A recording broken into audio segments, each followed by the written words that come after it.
back to school in person in August, the number of cases remained low. Currently, the University of Wyoming has 678 cases of COVID. Meanwhile, back in my hometown of Pittsburgh, Duquesne University, a college of the same size as the university here, has had 73 cases. The University of Pittsburgh, a college twice the size of our university, has had 358 in a city and county that has 4 times the number of residents as all of Wyoming. You can't discount the effect of masks in these trajectories. We can't build a time machine and go back in time to make the right decision of protecting ourselves and our neighbors, but we can start today in enforcing the scientifically proven step of wearing a mask and helping to curb COVID-19. It's time for us to be kind to ourselves. It's time for us to be kind to our neighbors. Thank you, City Council and everyone for your time. Thank you, City Clerk. Aaron Schnicker.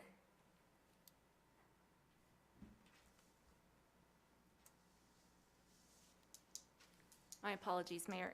He did cancel. Luke Stimson. Welcome, Luke. Thank you. Ladies and gentlemen of the council, my name is Luke Stimson. I'm a taxpaying citizen of Laramie, Wyoming. I'm here to speak tonight about the censorship and corruption of the council. I find it very interesting the technical difficulties that always work in your favor. I'm also disappointed that the council would attempt to silence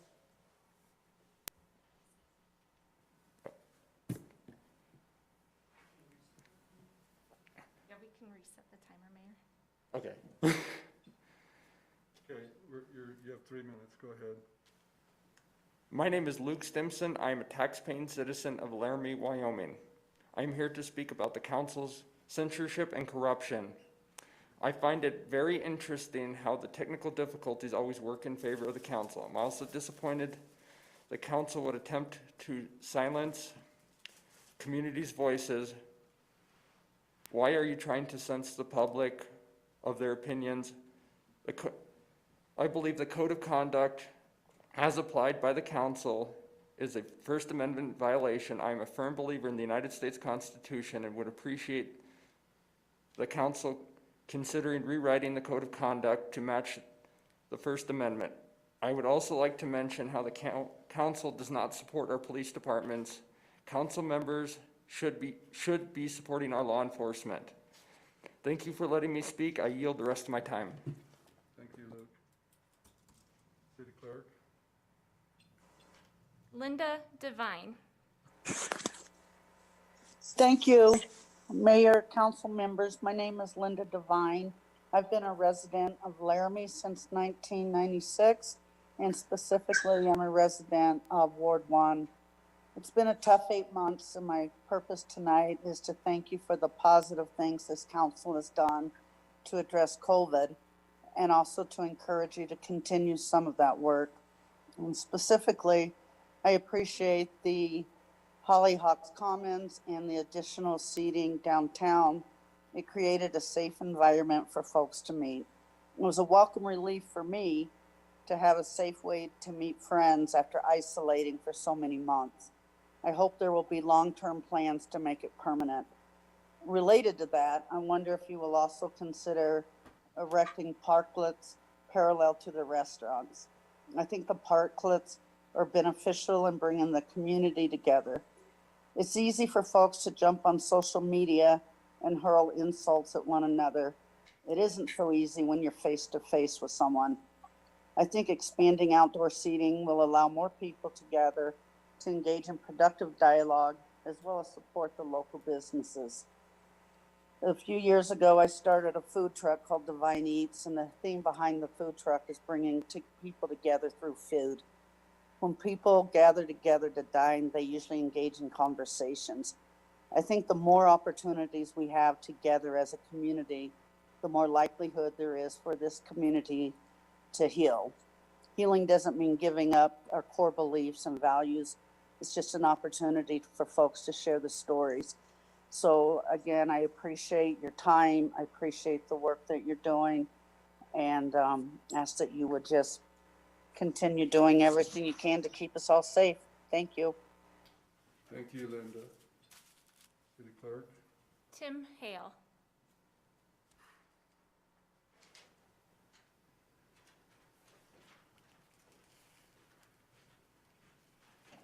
Good evening, my name is Tim Hale.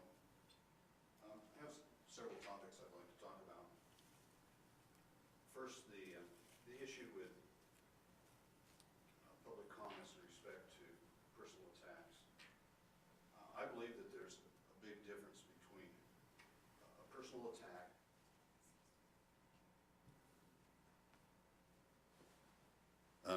I'll repeat. My name's Tim Hale. I'd like to speak on several.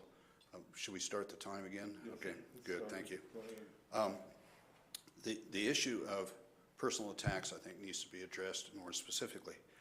And when someone wants to, from the public, wants to ask about a councilman's voting record, or what their position was on something, or could they explain something further, or even to the point where you totally disagree with the position that that particular council person made, it's not a personal attack. And when you're an elected public official, you shouldn't be so sensitive to this that you don't have much protection given you're a public official.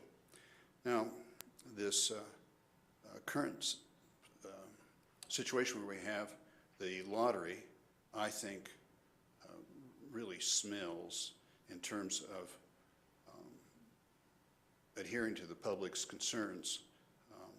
I think it's really sad that the public doesn't have the right of redress unless you happen to be successful in the lottery. There was a comment made by Mr. Gabriel that, and I agree with him, that the public comments has gone off the rails. And I believe this stemmed from the protesters that showed up and during public comments. And yes, it was very disruptive, and something should have been done about the protesters, not public comments. It was not public comments that created the problem, it was the protesters. And instead, the council chose to essentially limit public comment. To me, that was totally inappropriate. But as I mentioned, when you have public comments and someone wants to talk about a contentious issue, such as their voting record, such as their position, statements that they've made, that should not be viewed as a personal attack. Now, what is a personal attack? A personal attack is, let's say, a statement by a former mayor, July 1st, 2014, at the council meeting. Dave Pucas had said, "Where do these little nuts come from?" Mr. Hale, I'm going to ask you to not use the name when you know how to pronounce it. That is a personal attack. And so this is your first warning. If it happens again, I'm going to ask you to sit down. Yeah. Okay, the statement was made, "Where do these little nuts come from?" And that was regarding a member of the public. That's a personal attack. That member of the public was not an elected official. And you, Mr. Shumway, were present at that meeting and did nothing about it. In fact, you Mr. Hale, participated your 3 in minutes that. are up. Thank you.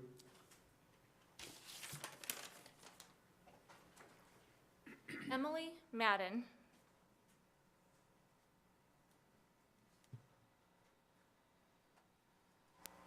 She was having trouble getting into the meeting. I'm not sure if she's made it.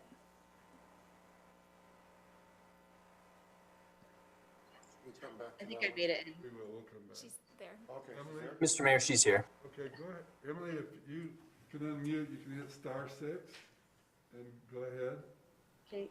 Am I unmuted now? Yes, you are. Go ahead. Okay. My name is Emily Madden, and I manage the Crow Bar and Grill in downtown. We've had a number of employees test positive. One of the things that's been hard is there is no mask mandate in town. And as you all know, Yesterday there was 89 positive cases, and now the county has 600 active cases. When we had employees test positive, we had to shut down for 5 days. Should have been 14, but we could barely afford the 5 that we shut down for. This costs us thousands of dollars in lost revenue. I have 30 employees that rely on our business being open. Their livelihood depends on customers coming in, but it also depends on them staying safe. One of the things that's been very, very difficult right now is to figure out how to balance public health, safety, employee safety, and the need to be open. One of the biggest hurdles we're running into right now is that there's a lot of divisiveness in the town about who will wear masks and will not. Frankly, servers and shorter line cooks and low wage earners shouldn't be the frontline workers enforcing customers wearing masks and enforcing public health orders or being involved in enforcing public health at all.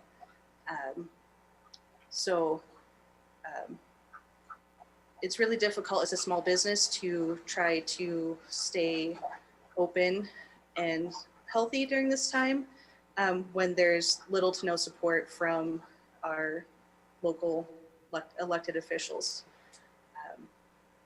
So that is my comment for now. Thank you. Thank you. City Clerk? Billy Eckert.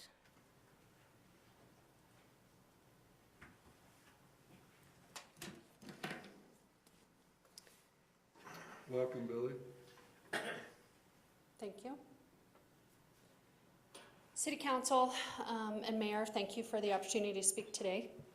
I'd like to remind you that us out here in the public comment section and those that are on Zoom as well, we are not being paid to be here. You all are.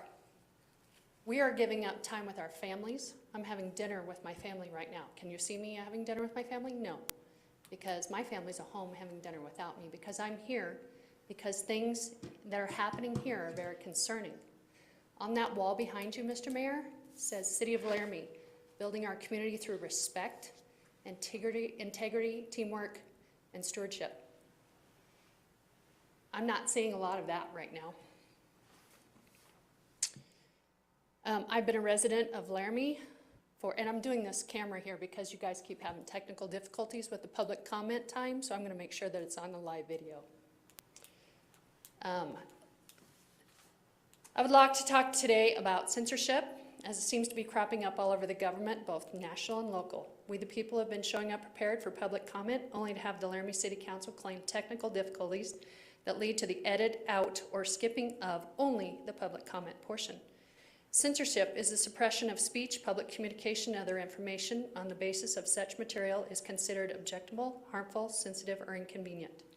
For 3 weeks in a row, there has been suspicious technical difficulties with only the public comments portion of the meeting. If you have nothing to hide, then why the lack of transparency?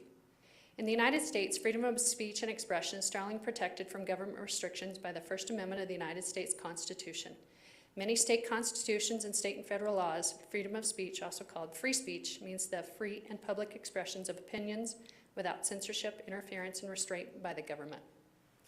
I take our First Amendment right as a U.S. citizen very seriously, and so should our City Council.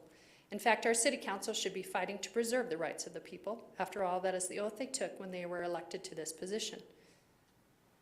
This is the oath you all took. It was probably going to sound familiar. I hope that you remember it. I, City Council member, do solemnly swear or affirm that I will support and defend the Constitution of the United States against all enemies, foreign and domestic, that I will bear true faith and allegiance to the same, that I take this obligation freely, without any mental reservation or purpose of evasion, and I will well and faithfully discharge the duties of the office on which I'm about to enter, so help me God. With that being said, I suggest that Facebook Live videos that were working previously should be used by the council so that the public can see the public comments. For the city council to continue to use the current form of recording that takes place at our city council meetings and work sessions creates the appearance of impropriety. Council would not be suppressing our voices if they didn't have anything to hide or cover up. So thoughtful people should question what is really going on with our local city government. Thank you, Billy. Micah Richardson.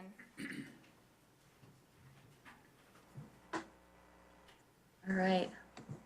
Hello. My name is Micah Richardson.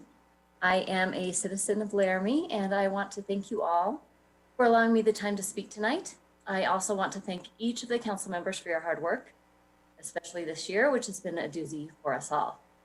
I'd like to use some of my time to discuss and thank the council for the downtown outdoor spaces that have been created over the last few months and for approving the open container permit. My family and I utilize the Hollyhock Commons as well as newly created outdoor seating restaurants on about a weekly basis. The space allowed us a safe way to get out, and it gave us more of a reason to be downtown and enabled us to support businesses. We ate and had drinks outside. Sometimes we'd even take our computers downtown to work. The change of scenery was a really nice break from the four walls at home, or one window I guess, as well. I'd love to encourage the council to extend the measures they put in place this summer into the future. We saw that public generally was responsible with their drinking, especially with the 8 p.m. cutoff, which felt very reasonable, especially for someone in their 40s, me. One unexpected surprise when enjoying our time at Hollyhock Commons in First Street Plaza was that we came across out-of-towners who had picked up food downtown and stayed a few extra hours to enjoy the murals and the sunshine, and those folks got a taste of how great Laramie is. I do have some suggestions for utilizing the space in the future. I think there could be additional community engagement in how the space is used with even more public art, possibly rotating art, and as it becomes safe, an area for local musicians and poets to play. I think even school-age children could become involved with making the space even more beautiful and participating in making some of that rotating public art.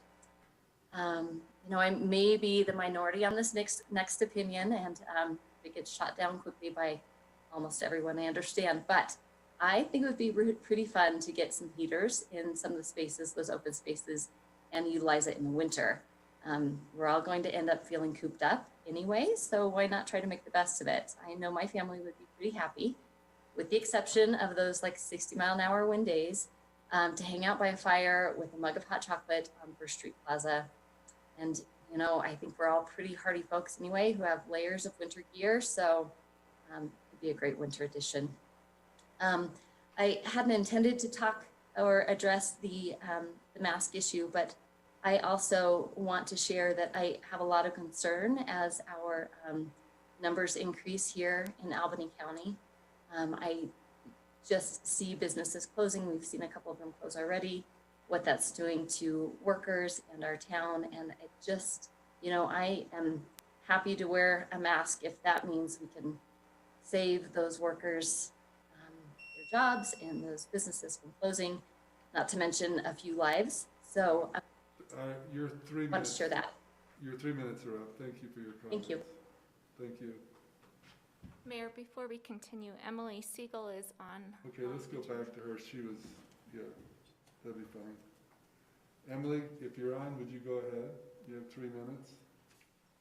Hi, I'm on. My child in the background is starting to lose it, so let's see if I get through. Hi, I just want to thank our city councilors for all the hard work that you guys have done and for creating this time to speak. I do want to I hadn't planned on saying this. I do want to echo the sentiment that more time for the public to speak is better. I think we're seeing an increased engagement in local entities and local governments. And I think supporting the public and being able to share our opinions is really valuable. But I'm here tonight, actually, I'm a candidate for the school board. And I'll just put a plug for everybody to vote and vote all the way down the ballot, not just the top of the tickets, however you vote. But I'm here because I'm really concerned about what's going on for our kids right now. There's a lot of discussion in town about whether we're going to keep kids half-time or move them to full-time. And I'm here to request that the city council reconsider a citywide mask mandate, because as our numbers are skyrocketing, we're going to be hitting these thresholds where the school district simply can't consider moving kids to full time. They can only consider that if certain metrics are stable, like hospital usage and climbing cases. So as we're looking at, what my thoughts are, how do we get kids who need to be in school more? As we're looking at plans to try to do that, we're also looking at, how is it safe to get kids into school full time? And it is shown that with masks on, there is little spread of the virus. And so I'm here just to ask if city council, whether or not I make it onto the school board, would city council keep in mind what's going on for our kids who can't be in school full time and consider a mask mandate? I actually was really interested to hear the mayor of Fargo yesterday on the radio talking about the mask mandate that they have. And he actually made it unenforceable. So he didn't want his officers to be in a bad situation and getting called out on petty calls. And he didn't want a lot of standoffs, but now all businesses say masks mandatory inside. And there was some conversation about how that's really supporting local businesses, supporting kids being able to go back to school, just everybody in town having each other's backs and saying, we can have the most normal life possible if we do this odd thing of wearing masks. And, I've heard people say it's my right and it's my body and it's my choice. And I get that to some degree, but here we all are in this society. None of us operate in a vacuum. Everything we do impacts other people. Sometimes I find it inconvenient to stop at a red light if I'm in a rush, but realizing that our lives intersect with other lives and we can cause harm to other people if we don't sort of all work together to keep things safe and manageable. That's why we obey the traffic laws, so we don't impact other people that we intersect with. So I know that, Emily, that there was a lot of, have expired. oh, thank you, Council. Sorry to cut you off, but we're going to limit everyone. Not a worry, thank you. Thank you. Liz Arthur?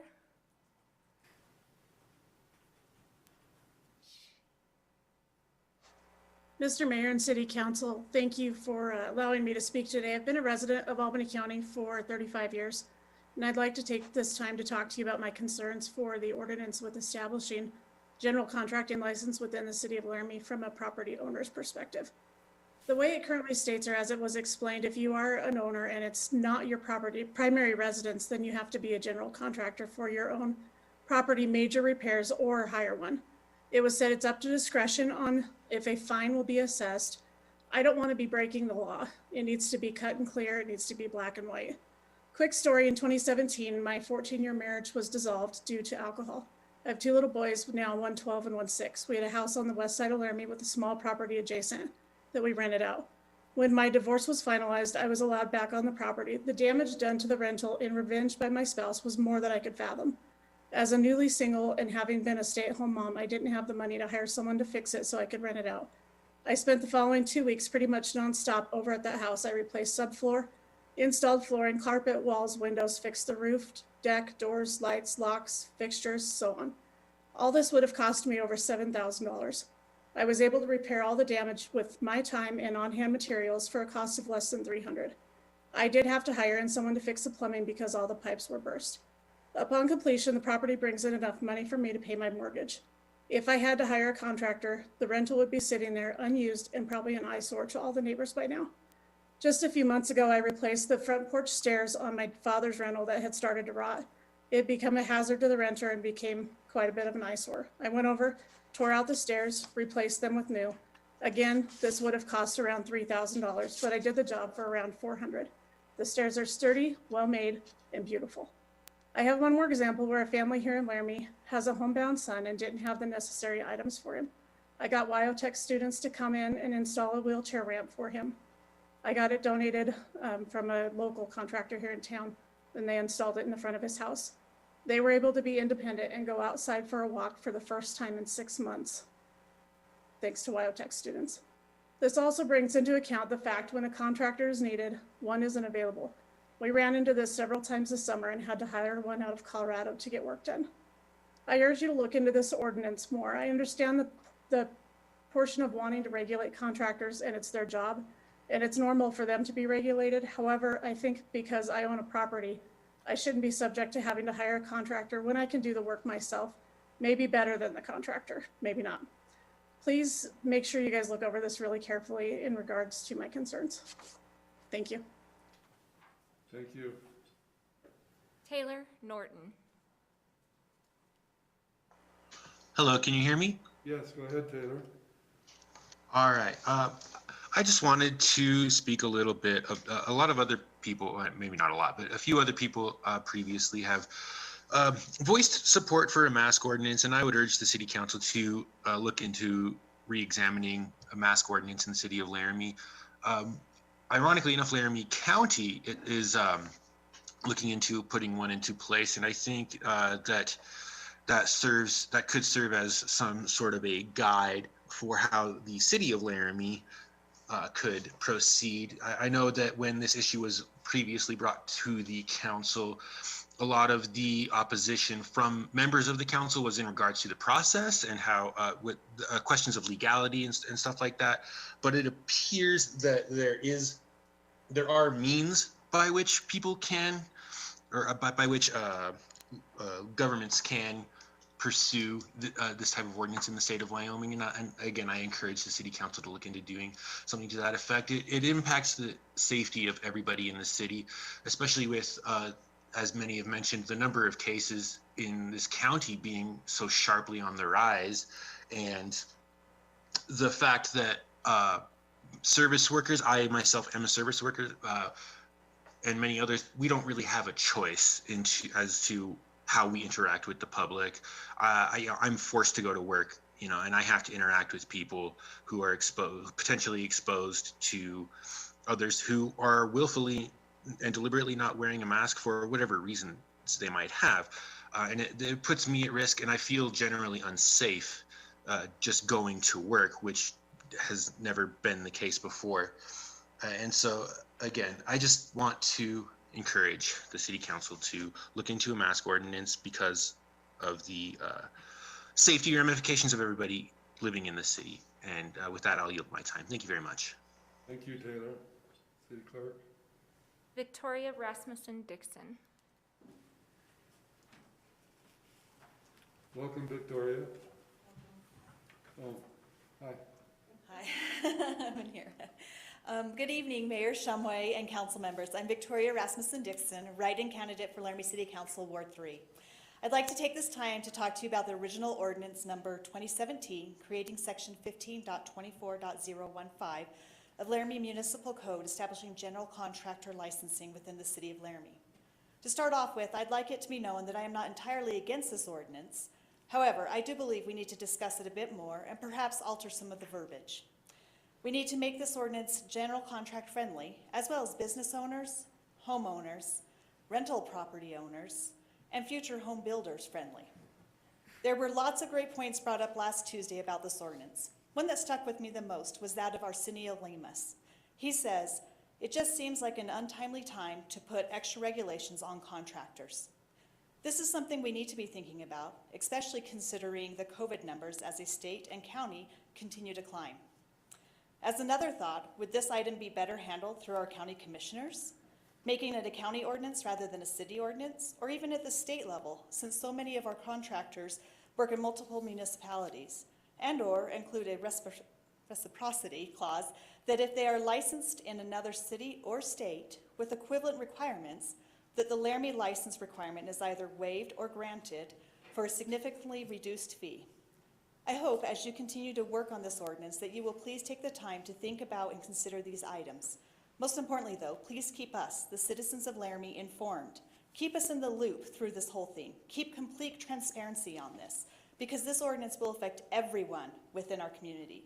This is something that can either hurt or help our community, so please do not rush into this decision. Please listen to all sides. Finally, I would like to remind you that it is the council's duty to ensure transparency and accountability to constituents.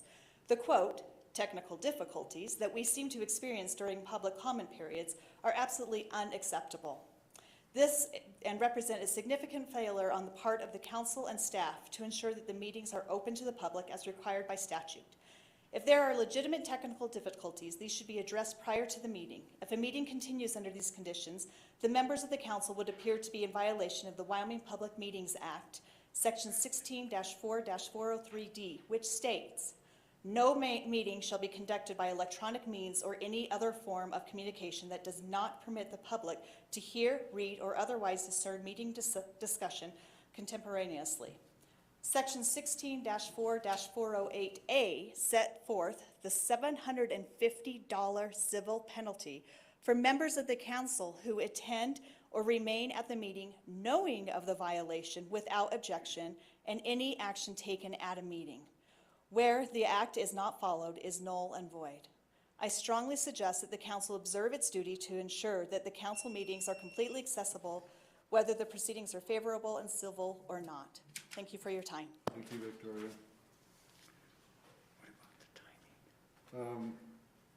We'll take one more. City Clerk, go ahead. Lindsay Conyers.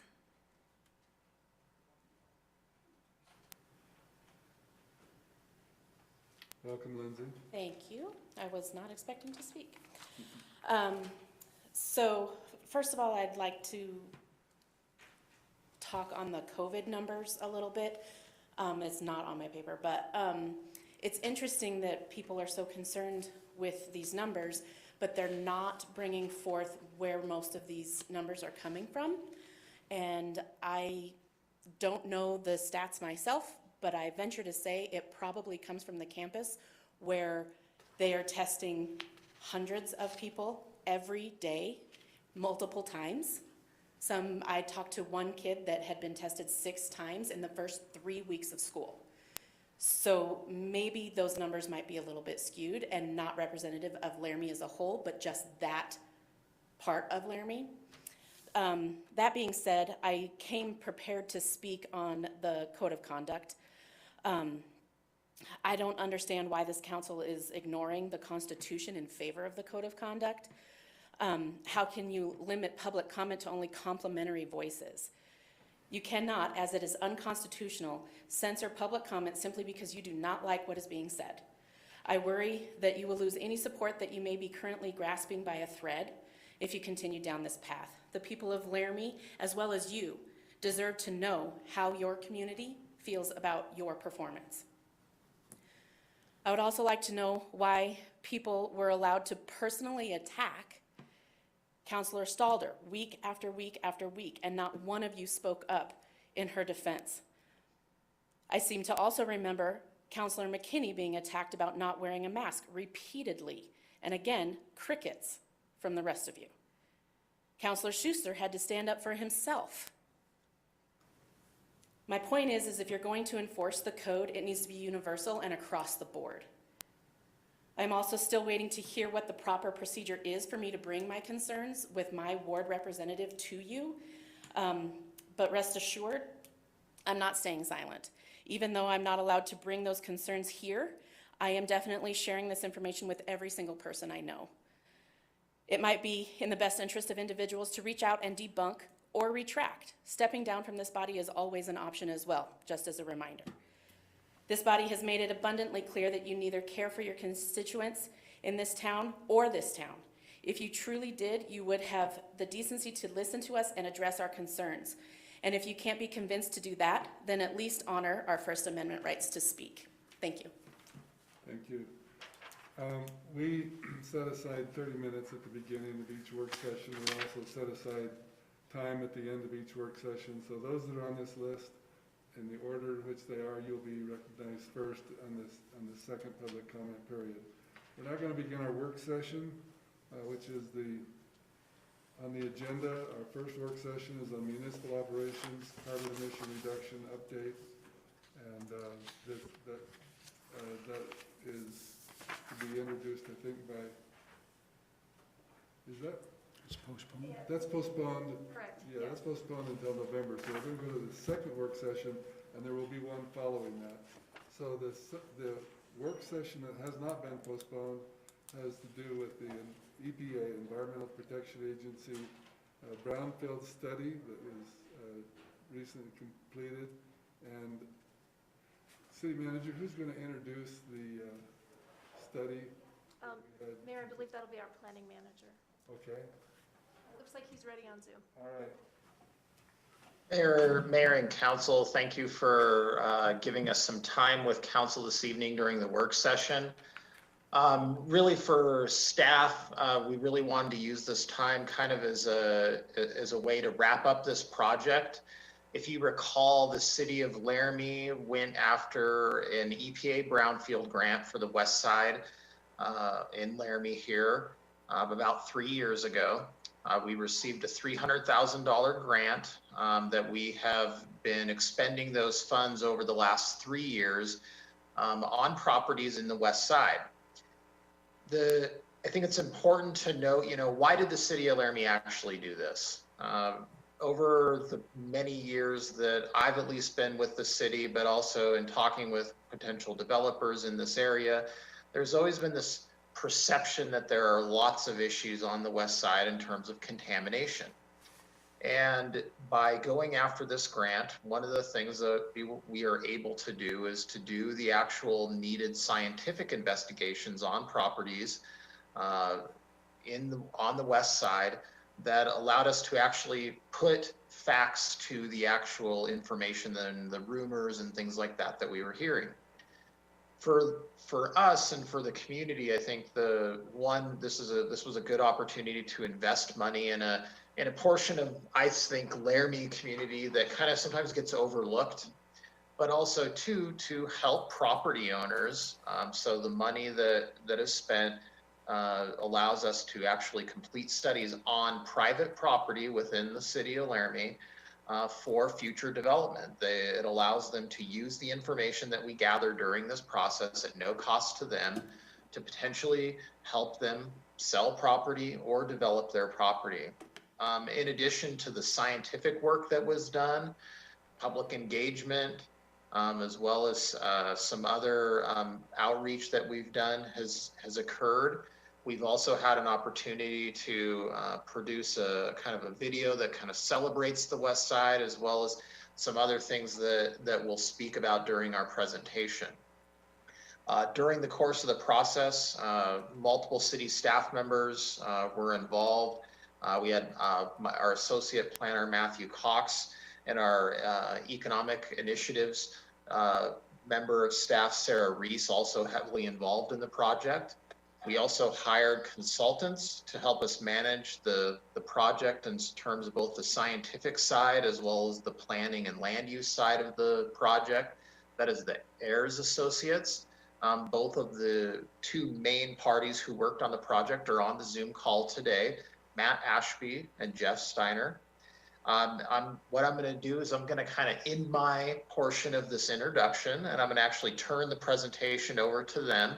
They have a presentation and we'll kind of let it go from there. And then afterwards, we're definitely open to questions or comments and would be happy to talk more about the project. All right, thank you. And who will be leading off this discussion from Ayers? Mr. Mayor, Matt Ashby here will be leading the presentation.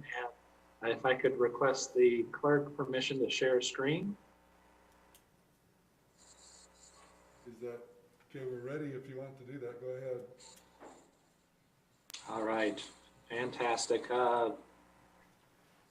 Great, it looks like everything is working technologically. So again, thank you for the opportunity. My name is Matt Ashby. I'm a urban planner with Ayers Associates. We have offices over in Cheyenne as well as across the country.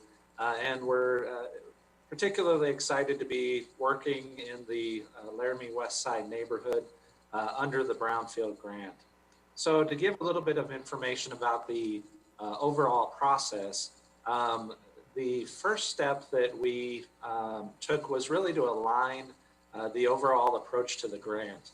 And ultimately what that did was it charted a course for us to make sure that we were headed in the right direction in assessing properties and reaching out to the community, which was our second step of engagement.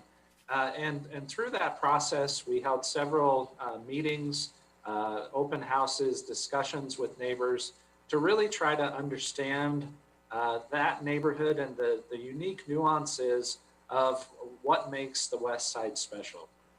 And through that understanding, we were able to generate a couple of concepts to envision the future as far as redevelopment opportunities for some of the brownfield sites that we investigated, and then ultimately developed strategies to help propel that vision into the future. So as far as our firm, we really do pride ourselves on innovation and trying to take steps that make sense locally.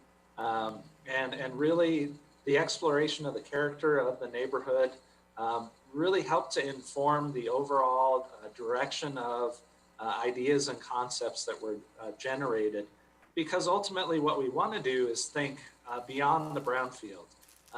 So one of the elements of brownfield investigation is to explore whether there are contaminants in a property and what you might be able to do to remedy any of those that might be found. However, once you get to that stage, you have a property that can be reused and redeveloped and really contribute to the community. And that process can sometimes be a little bit more complicated in imagining what the revitalization life cycle could be. There's due diligence, environmental studies, zoning questions. There might be economic feasibility questions. And then projects move into the construction phase with site planning, building plans and architectural drawings, utilities. So this process takes a whole lot of additional steps to maybe motivate a property into that redevelopment process. And so today we're going to highlight some of the findings and tools that we were able to achieve through this project to help really start a conversation on the West Side about what some of these properties could become in the future. So to begin with, we'll start with the sites that were investigated through the Brownfield Grant. And I'll go ahead and turn it over to my colleague, Jeff Steiner, to go through some of that detail. Jeff. Thank you, Matt. Thank you, Mayor and the council, members of the community. I'm Jeff Steiner. I was the project manager and senior hydrogeologist on the project. So primarily what I'm going to go through is the phase 1 environmental site assessments and phase 2 environmental assessments that we completed using the grant money. Two of those sites are shown on the slide here, the Kristen Peterson property and the 4G Enterprises property. The bulleted items are environmental concerns that we found during the phase 1 ESA. I won't go into the Kristen Peterson property because we did not carry that forward into a phase 2. And so in the interest in time, I'll just start with the 4G Enterprises property. The major concerns here were, it was a former railroad use.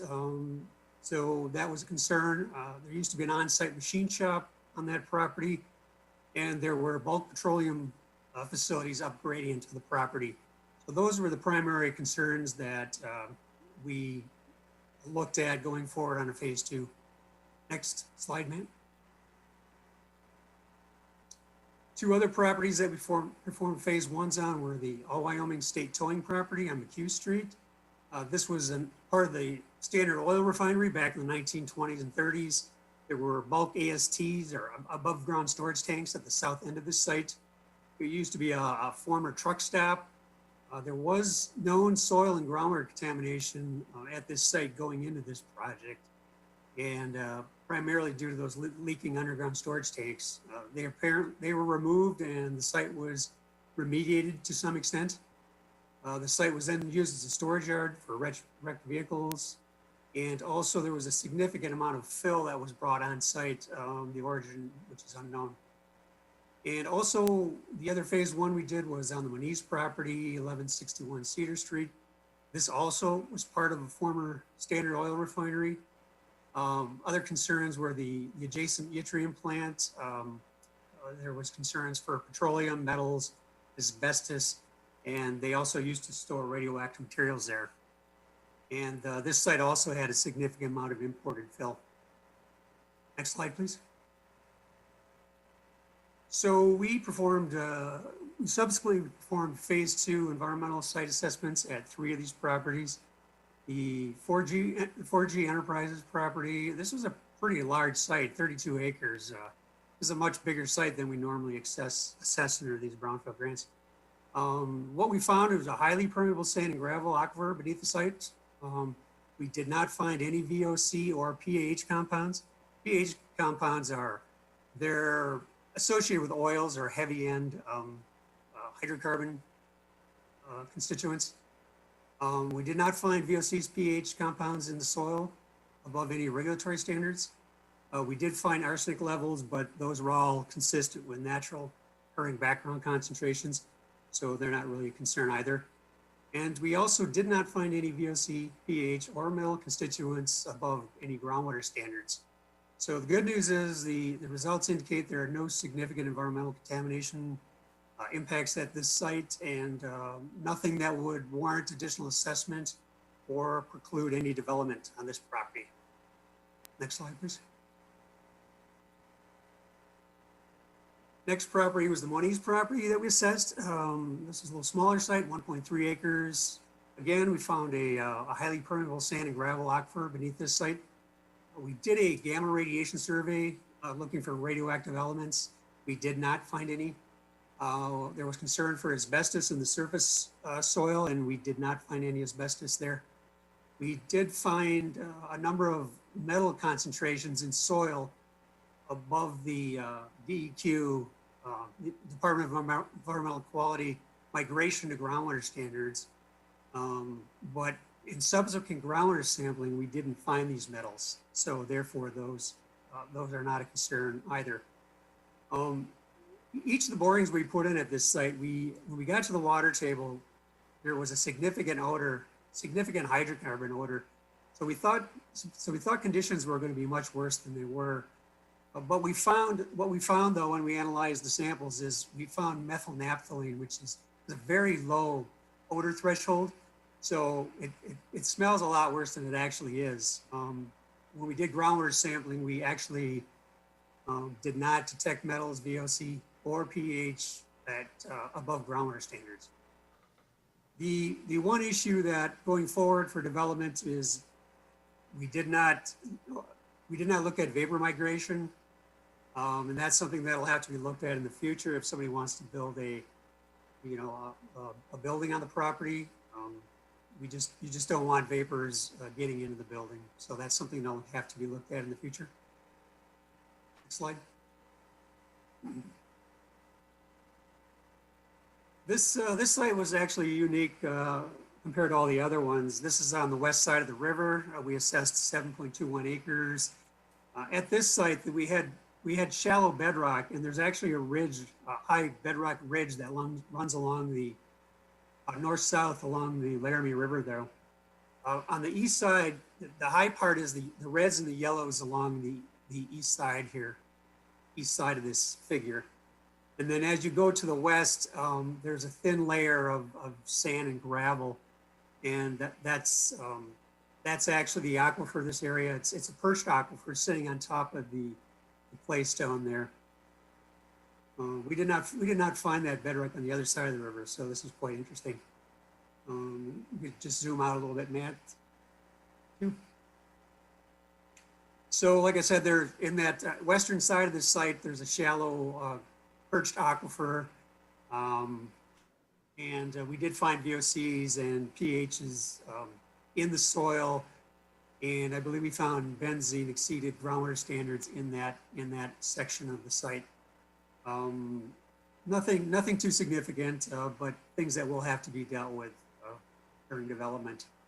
Vapor migration is something that will have to be looked at because of those benzene and some of those other constituents are kind of volatile. So that's something that'll have to be addressed during development. And like I said, none of these constituents that we found would preclude development, but they will have to be addressed during development in regards to how you take care of the soil and groundwater during development. Thank you. Thanks, Jeff.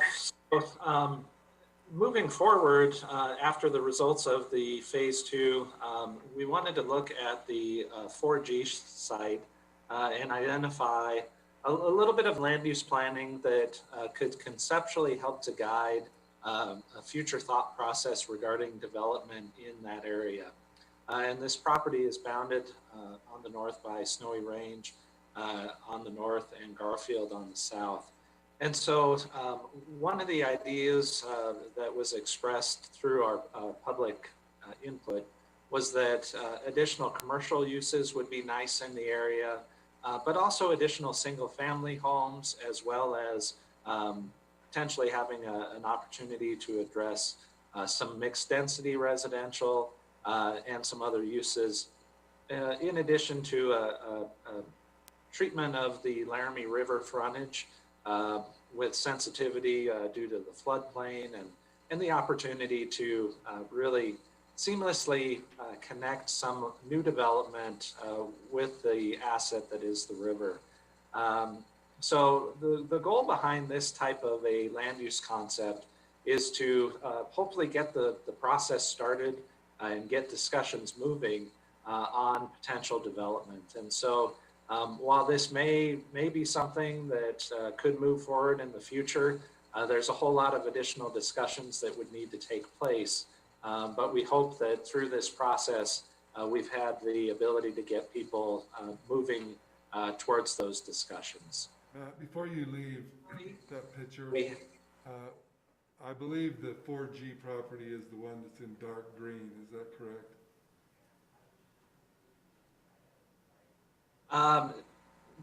Mr. Chairman, I am not 100% sure. I know there are a couple of different properties, property owners in this area.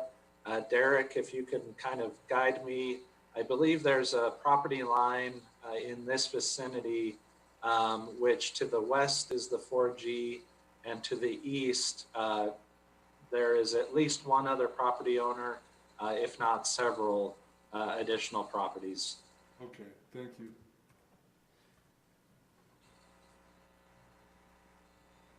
Additionally, we did have the opportunity to go through a branding process to help bring an identity to both the project as well as hopefully giving the community something that they might embrace as far as a neighborhood identity moving forward. And so the branding really tried to pull on some of the traditions and colors and textures of the neighborhood to be able to create a unique identifier that might be something that sees a life in the future beyond this project. It definitely helps us to start talking about this neighborhood as a great place and a wonderful asset in Laramie. And you know, ultimately that helped to shape our visualization and video that was created. And the purpose behind this effort of the redevelopment and revitalization process was to really document the key things, the traditions and textures that make this neighborhood so special. Because there likely will be change happening in the future, it is not an undiscovered gem as it maybe once was.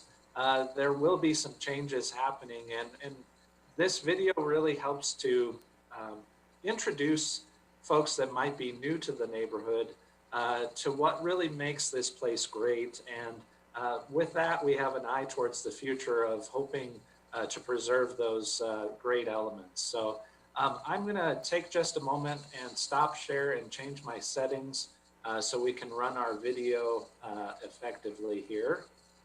If you'll bear with me a moment.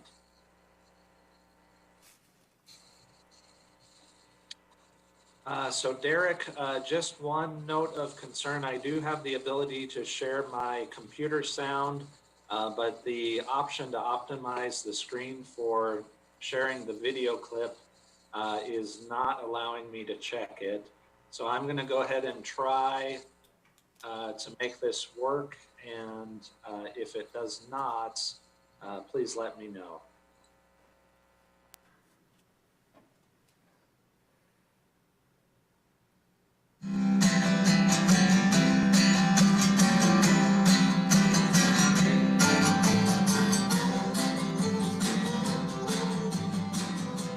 There's a place that is near downtown Laramie that retains a traditional neighborhood feel. It's the West Side, a portion of Laramie that has stayed true to its roots. But those roots are spreading. There are so many things I love about the West Side. The trains, you can feel them, you can hear them. You can smell people roasting their green chili in their yards, and it brings back such warm, heartfelt feelings because that is such a piece of the culture. And I love the people. They just seem to be that friendly, kind families that were anchored here. They're still here. The West Side isn't your typical neighborhood. It has a proud history reaching back to Laramie's founding, a history we want to honor. At the heart of the neighborhood is the Lincoln Community Center, living proof that pride of ownership runs deep in the West Side. My mother and a lot of other wonderful neighbors in this community said, we could make something out of this building. We would make dozens and dozens. I remember one time making 100 dozen of enchiladas, peeling potatoes and onions and shredding cheese to sell to be able to raise funds. As we made the improvements to the Lincoln Community Center, other people, I believe, started to see that. The bootstrap ambition still guides the future of the West Side. For growth to happen here, it must tie into the existing fabric. It's so nice being next to the river and the greenbelt and downtown, and I feel like we're kind of sandwiched in between the social life of Laramie and the mountain life. So much is. It's like you're living, you have all the amenities of living downtown while you're living in a quiet neighborhood. It's a really diverse neighborhood in terms of both the housing. I mean, most of the houses are 100 to 150 years old, but there's also some new builds.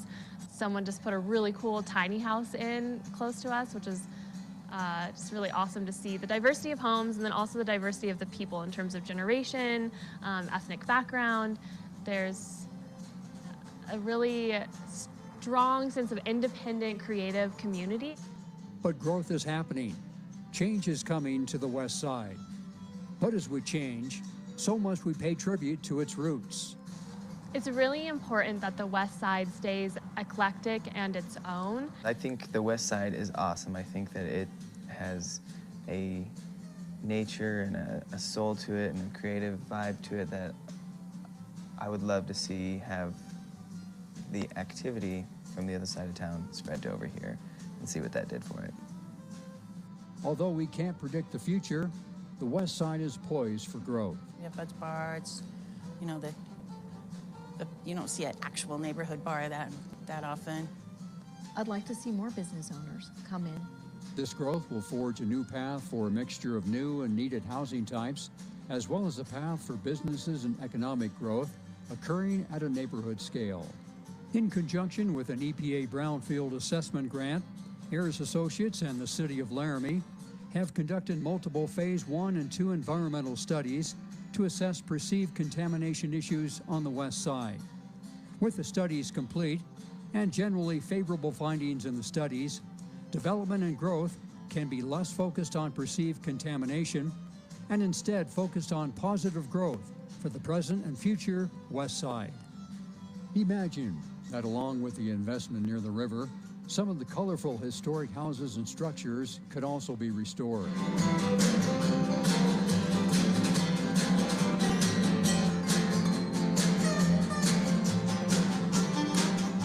I was looking at that old church over there the other day thinking what a groovy restaurant that would make. My childhood home was built on Hodgman Street from my father and grandfather's hands.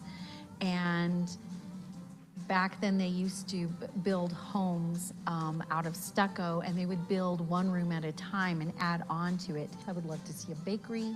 I'd love to see a gas station and a grocery store. One thing we've never had close was a grocery store, and I would love to be able to see those expansions for our people here on our historic West Side community, as well as some sort of health care. I'd love to see that close. As the West Side grows, join us as we shape the future for this neighborhood, as we can't get it right without you.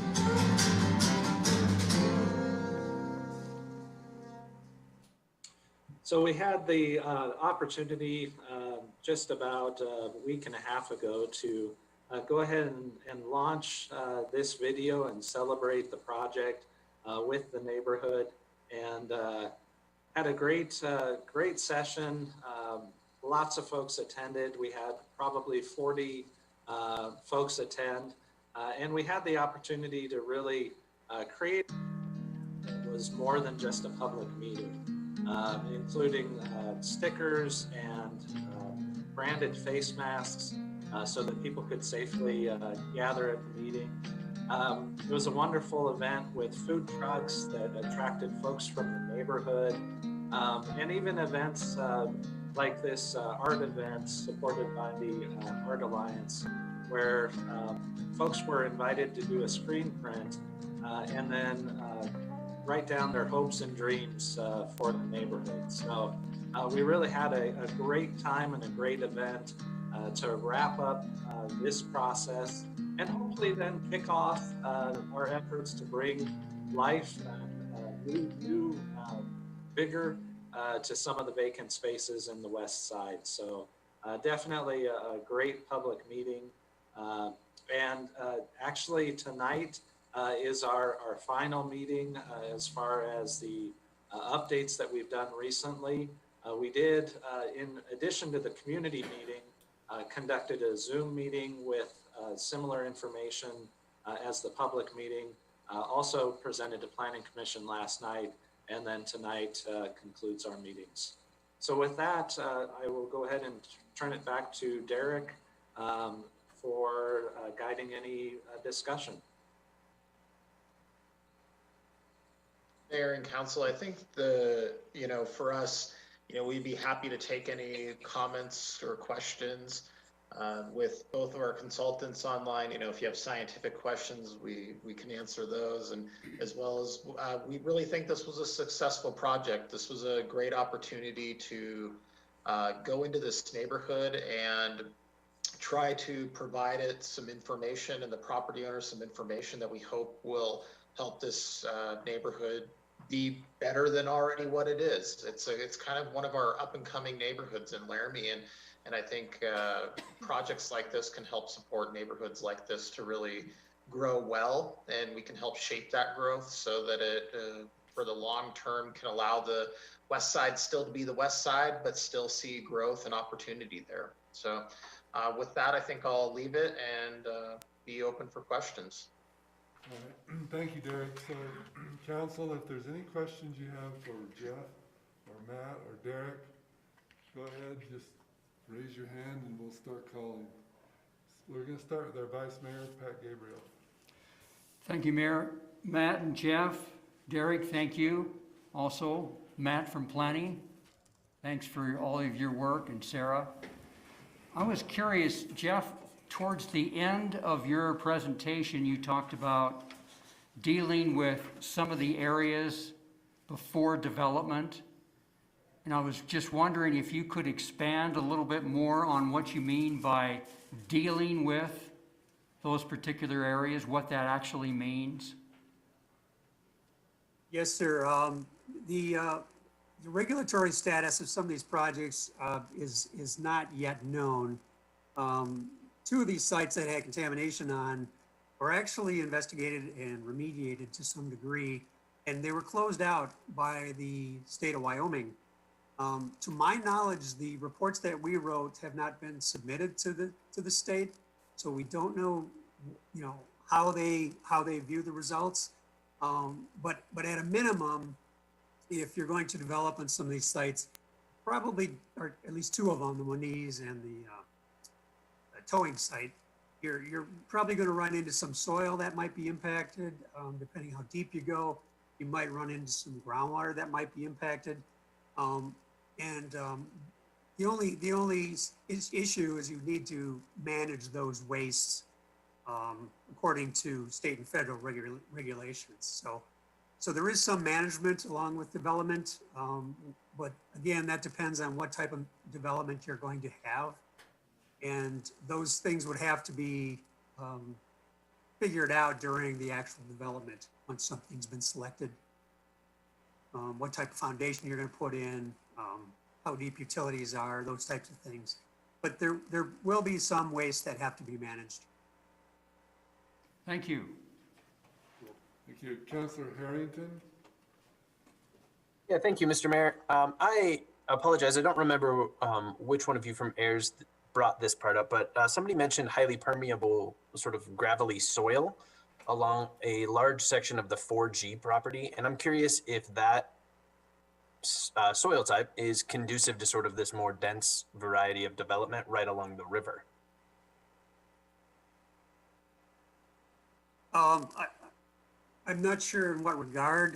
From an engineering perspective, it's great soil to develop on. Are you talking about aquifer protection or? That's right. Yeah, I'm talking about protecting the groundwater specifically, not necessarily flooding or any of that sort of stuff. A large part of that area near the river is actually in the floodplain, and in the diagram Matt showed you, that's probably going to be kept open. So that will be good for recharge. I don't know if that helps or answer your question or. Mr. Mayor, if I could, my question is a little more. Is there any need for increased engineering controls for protecting sort of the runoff that would be sort of inherent with more dense development, the sort of pollutants from entering the waterway with that kind of soil type? Yeah, they're definitely, you definitely want to manage your runoff, and you want to be careful you want to be careful what you put there, for instance. But I imagine a lot of the west side is like this. I mean, I can't say for sure, but it's probably not a whole lot different on the west side anywhere else. So it's not really unique to this development. Thank you. Thank you. Councillor Stalder? Thank you, Mayor. I just had a question. This is a $300,000 grant, and I was wondering how much of that went to Ayers and Associates. Anybody? I don't know if that's a question for Janine or. I'm pulling up the cover sheet. If Derek knows the, off the top of his head number from the contract. I can help out. Hi there. The entirety of the award went toward this contract. Sorry, what was that? The entirety of it. Oh, the entirety. The entirety. Okay. Yes. And then I thought the video was really awesome. I guess I'm kind of having a hard time understanding what happens next. Like, what are the deliverables and what do we do with this cool video and this cool vision? And we talked mostly about the 4G property, and I'm curious if they're on board with this development or kind of what the next step is. I mean, so mayor and council, so in terms of like deliverables, so for instance, yes, we do have like a video, we have, promotional materials, we have the logo, but one of the key components in terms of deliverables is actually the phase 1 and phase 2 environmental studies that are delivered to the property owners for their use for future redevelopment. I would have to break out the numbers, but we're talking $70,000 to $80,000 in actual scientific studies that these developers can use to help them promote their property and actually redevelop their property or put something on it. In terms of the property owners, all the property owners were involved in the process. Of every single property that you saw today, except for the Kristen Peterson property, had both the phase 1 and phase 2 environmental studies.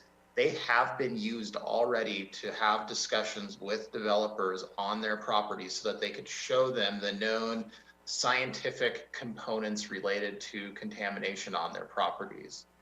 The 4G properties specifically, to answer your question, Member Stalder, was they were involved in the process from the beginning.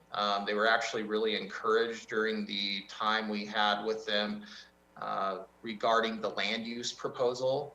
I think originally, not to speak for them, but originally I think that their idea of what development might be on that property was maybe limited. Once they saw that land use plan, I think that their concept of what might be possible on that property was really expanded. In discussions with them, they really liked the options that were presented. And so I think, you know, our hope is that they take that and at least use that as maybe a starting point to have conversations with potential purchasers of their property, or if they choose to develop it on their own. If I might piggyback on that, can you hear me? Yes, go ahead. Sounded awfully echoey. The reason we zeroed in on the 4G property is that this property was uniquely situated to satisfy a large variety of community needs, ranging from, as you saw in the video, commercial development to housing development, also bolstering up outdoor recreation opportunities. So we spent a lot more time on this property than the other properties, but nevertheless, all property owners involved, I think, got a tremendous value out of this grant. But the big winners here, I think, are the community, because what we are doing is removing any questions we have about the developability of these properties through these environmental assessments, and then ideally aligning development with the neighborhood values and sentiments. So I think that's one tremendous thing we got out of this study. Thank you, Sarah. Sure. Other council members for the first time?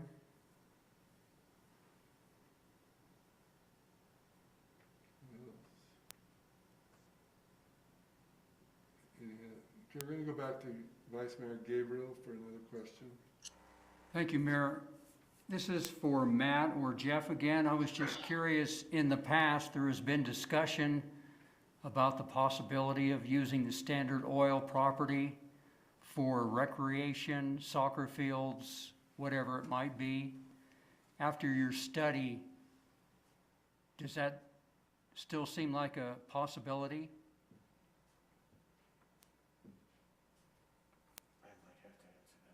There's, I'll take a stab at this.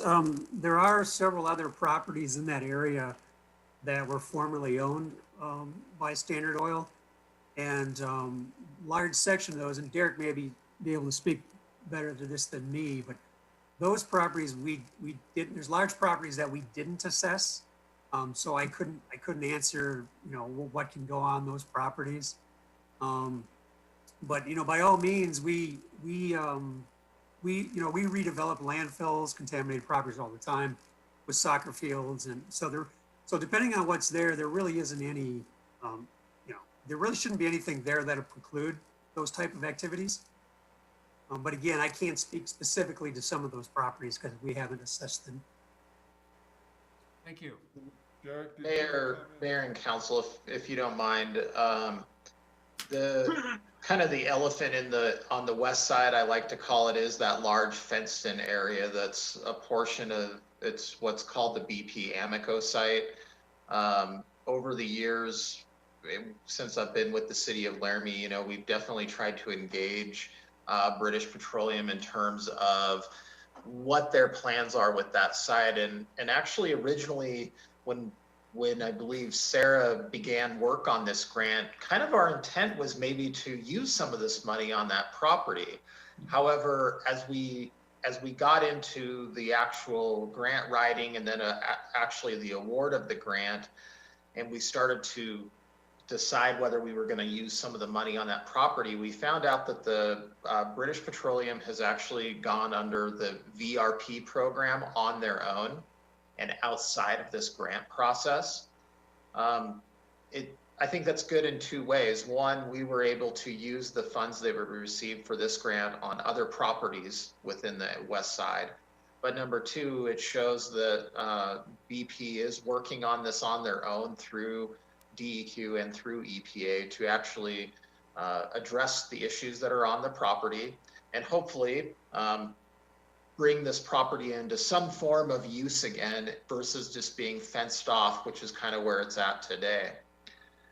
Recently, about a couple weeks ago, I actually had conversations with their representative, and they are currently still under the investigation process of the VRP program. So they're still doing research. They're still looking into the property and what the history has to say. They definitely were slowed down due to COVID. And so we really hope to start seeing maybe some things coming out to the public in the next year or so.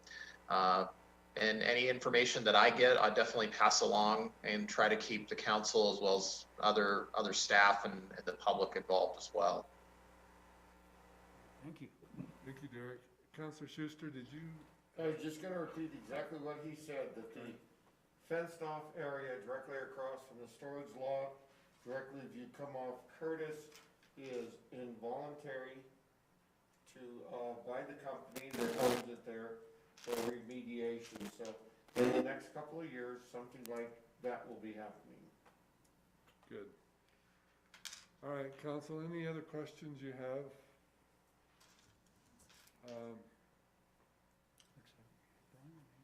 Councilor Harrington? Yeah, thank you, Mr. Mayor. This is sort of a two-part question, so I'm just going to throw on both if that's okay with you. The first part is if I'm not sure who wants to, whether planning or heirs want to take a crack at this, but I noticed on the schematic that was attached to the video in a few slides, smaller units, and I'm wondering if so we had like obviously single family homes, but then there was sort of smaller units associated. I'm wondering if somebody could walk me through that. And then the second part of it, just to throw it out there now so you can be thinking of it, is really how we can, as a city, shepherd this into existence, knowing it is it's on private property, and they can do with their property as they please within code. So curious if anybody has any insight onto that. I mean, I'll start a little bit, and I think there's definitely probably some of our other, whether it's heirs or our city staff might want to chime in as well. I mean, I think in terms of the smaller homes you were seeing, one of the things that we heard during some of the early public input processes, you know, how do we preserve the fabric and the character of the West Side? Part of that's the kind of small home style on smaller lots that are found on the West Side. What was really interesting is kind of a common theme was that if we could translate that into any new development somehow, that would definitely help tie new and old development together and just create a better product, I think, and something that the neighborhood was more receptive of. So I think that was kind of the very broad brush on why you saw those units there. In terms of the land use, I think Sarah did a really good job earlier on explaining, you know, the area in which we projected different land use was really to try to incorporate what we were hearing from the neighborhood in terms of, you know, hopes and desires, different types of housing, commercial uses and things like that. Private property though, you're right. I mean, they either have to sell it or develop it themselves into something. The city does have only limited ability in terms of how we can shepherd that process along. Definitely this process is one of those ways in helping them see a vision and understand what the neighborhood may be willing to be okay with and what they might not be. So I think that, you know, although this is just the start of it, it is that beginning process of how do we tap into the neighborhood? How do we show the neighborhood what might be okay? But that also allows for a developer to see what might be okay as well. Mayor, Council, I'd also like to add to that. We spent quite a bit of time, frankly, with the property owners and their realtor, talking about this site and talking about the kinds of uses we saw for that site, and even the architectural types like modernist shotgun houses and bungalows and drawing from a farmhouse style. And we were all at the staff level tremendously encouraged that our vision, and we believe the neighborhood's vision for that use, really aligned with the property owners' hopes and dreams for that site. And in fact, had heard from the property owner that owners, I should say, that they have had an interest in doing something. They couldn't really kind of hone in on what that might be, even after a lot of like back of the napkin things that they had come up with, and they felt like we got pretty close. Of course, there's no that a prospective purchaser very with this, but some visuals that the owner can stand behind and hopefully help us from prospective developers. Right. Anyone else? Councilor Stalder. Thank you, Mayor. I don't know if this is a question or a comment, but it seems to me like there was less contamination found than I expected, and I don't know if that was kind of the general feeling. And my last comment is I live on the west side, and I think this is a cool project. Thank you guys for your work on this. Councilor Harrington. Thank you, Mr. Mayor, and the rest of council for humoring all my questions. I am just curious really quickly to planning. Is the current zoning that's in place on these lots adequate for the type of development that we're looking at in this proposal? I don't know if you call it a proposal. That's probably the wrong word, but. Do you want to take it or me? Go for it. Yeah, I guess just for everyone to be aware, the current zoning on the 4G site specifically, as well as the land that the land use plan was laid out for, is industrial at the moment, which is not a conducive use for the uses that we have proposed within this plan. And I don't think it's a conducive use for the west side neighborhood either. But this is a challenge that we have working with private property owners, no matter how acceptable they are to the plans. There's always a chance that it gets bought out. And so having this plan in place at the moment allows the community to become more involved so that they can hopefully have the conversation sooner and organize quicker and stronger so that use like an industrial use hopefully does not come to this area. Thank you, Matthew. Anyone else to that question? Okay, anything further from the council? Comments, questions? Councilor Pierce? Yeah, thank you, Mayor Shumway. I'm wondering regarding Matt's last comment related to the zoning, if there's something, we as council might not want to consider related to that and potentially re-examine, how things are zoned there or something else. I mean, I don't know. I'd hate to lose a housing opportunity in that area because of the uniqueness of that area, which I think we all appreciate in town and actually need in our community to an industrial type zoning. I don't know if anybody else has had those similar, but it might be worth considering. Not that we don't need industrial as well, but there might be a different location for industrial now that we know the current quality of of what the opportunities potentially represent for us.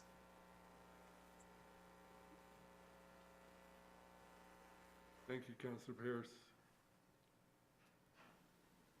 Others?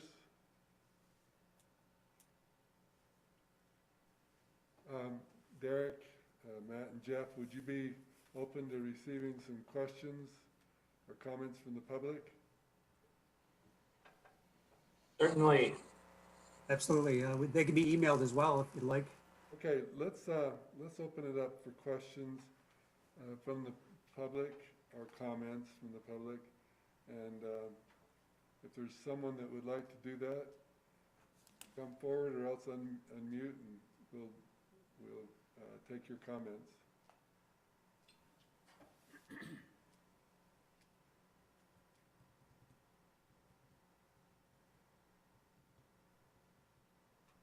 All right, seeing none, anything further that AIRS wants to present to us before we go on to our next work session?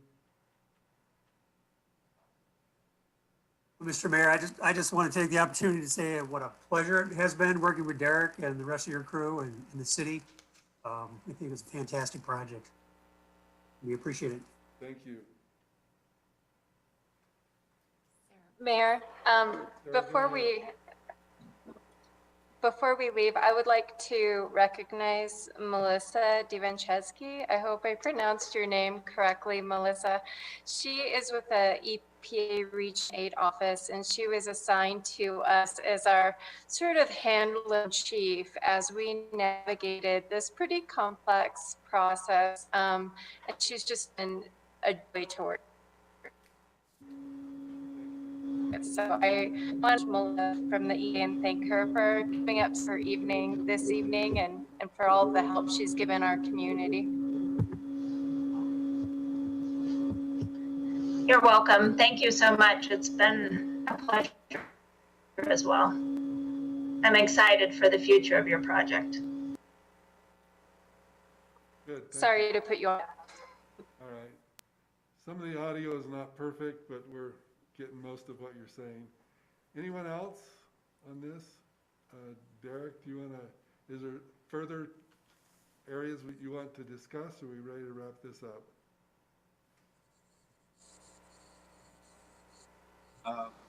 I think it would be important just to reiterate that if there are any West Side residents that are curious about this project, or anyone in Laramie that is curious about it, please reach out to the planning department, Sarah, and we'd be happy to discuss it or have any conversations that you may want to have. Thank you, Matthew. Okay, I think we're ready to call it a day on this item, unless there's anything further. Seeing no hands, we will close this work session, and now it's time for us to go on to our next work session, which is to be introduced by our Chief of Police, Chief Stalder. Mayor and Council, thank you. This really, I don't feel like this is my work session, but I'll introduce where we're at. This was a work session that came about back on the 23rd of June when I gave a presentation about a number of other issues, and members of the community thought that bias crime ordinance might have been inadequate. So just a way of introduction, then I think I'll step out, is that in response to the Matthew Shepard killing back in '98, in 2000, the city passed a bias crime ordinance. The bias crime ordinance was rather simple. It basically directed the city manager or her designee to establish guidelines for the collection of bias crime data and that criteria. It also established that we should provide training to our officers in the investigation of bias crimes and require the chief of police to submit a yearly report to council on the number of bias crimes.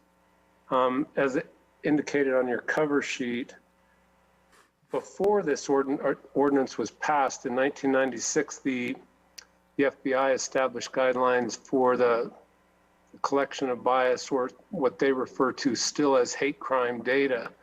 And it was established basically on the 1964 Civil Rights Act, and then amendments to that where we were looking at an offender's bias against race, religion, disability, sexual orientation, ethnicity, gender, or gender identity. So that's how we collect bias crime data. All of our officers, as well as our record staff, are trained in the collection of that data, just like they are other uniform crime reporting data. And then starting in January of next year, that'll be kind of warped into NIBRS, or National Incident-Based Reporting data, but it'll still hold the same parameters. So for the last, approximately 20 years, we've met the guidelines of the ordinance. We ensure that council is updated on a reporting of UCR qualified hate crimes based on the federal government standards. And really, we don't have other standards to go on either at this time or in the past. So with that, I'm gonna get off and let you guys have that discussion. I'll be available for questions if you have them. All right. Council, I'm sure you've looked over this. I think I'm the only one on the city council that was actually a part of the original ordinance in the year 2000. Were you there also, Councilor Schuster? This has been something that we have had regular reports on, and but I think it's time for us to reevaluate, to look at what we have, to see if it meets our needs, if it needs to be enhanced, or if what we have is where you want it to be. So council, I guess now it's time for you to make your thoughts, comments, ask questions if you want to our chief.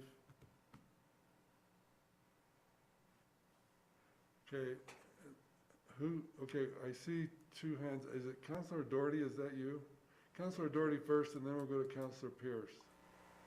One of the events that happened that Councilor Pierce brought up, and maybe I should have let her go first, is when the American flag was taken down at the park and a Nazi flag was flown. To me, that felt like a hate crime or bias crime, and that was not considered as such. And I assume it's because of the way the ordinance is. So I was just wondering if the chief could specify that, why that was not considered, or because there was no person to attach to it or something. Thank you. Chief, would you? Mayor and Councilor Doherty, there was not a crime committed there. There was no vandalism. There wasn't a theft. That Nazi flag was run up that flagpole at the band shell. The American flag was laid at the bottom. When we discovered that to me, that's probably more of a free speech issue. There was just no criminal activity. We actually traced that, investigated that crime, and found that it was related to a number of juveniles who had done some vandalism up on campus that was, I guess, pornographic is the best way to put it, but certainly the criminal activity of that vandalism occurred on campus. There really wasn't a crime that we could tie that event to. So we didn't classify that as a hate crime. And again, if you look at the criteria from the FBI, you're not targeting one of those protected classes.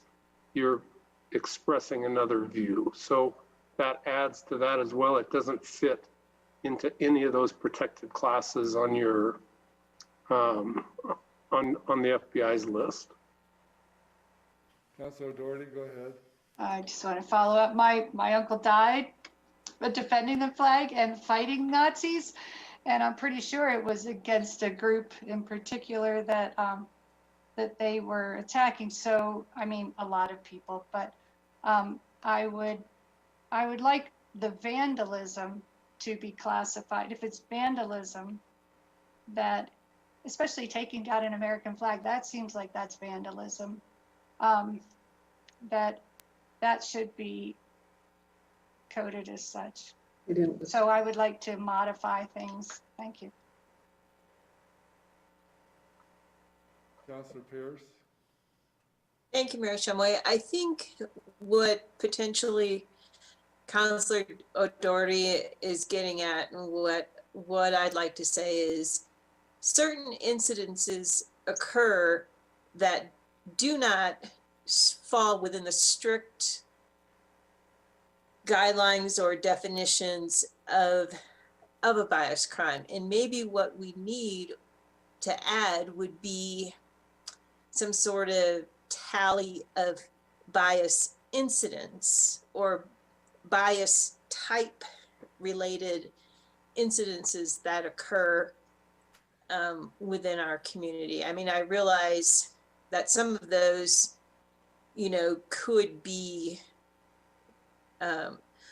fall under a different realm, and people could be charged or found, you know, charged with, you know, vandalism or other things. But I think what we might be asking for, or at least what I'm asking for, is a tally of those things that don't actually fit within those strict guidelines of what is a bias crime, but somehow bring to light, you know, other incidences. And I think we need to work on that in particular. Councilor Schuster and then Councilor Harrington.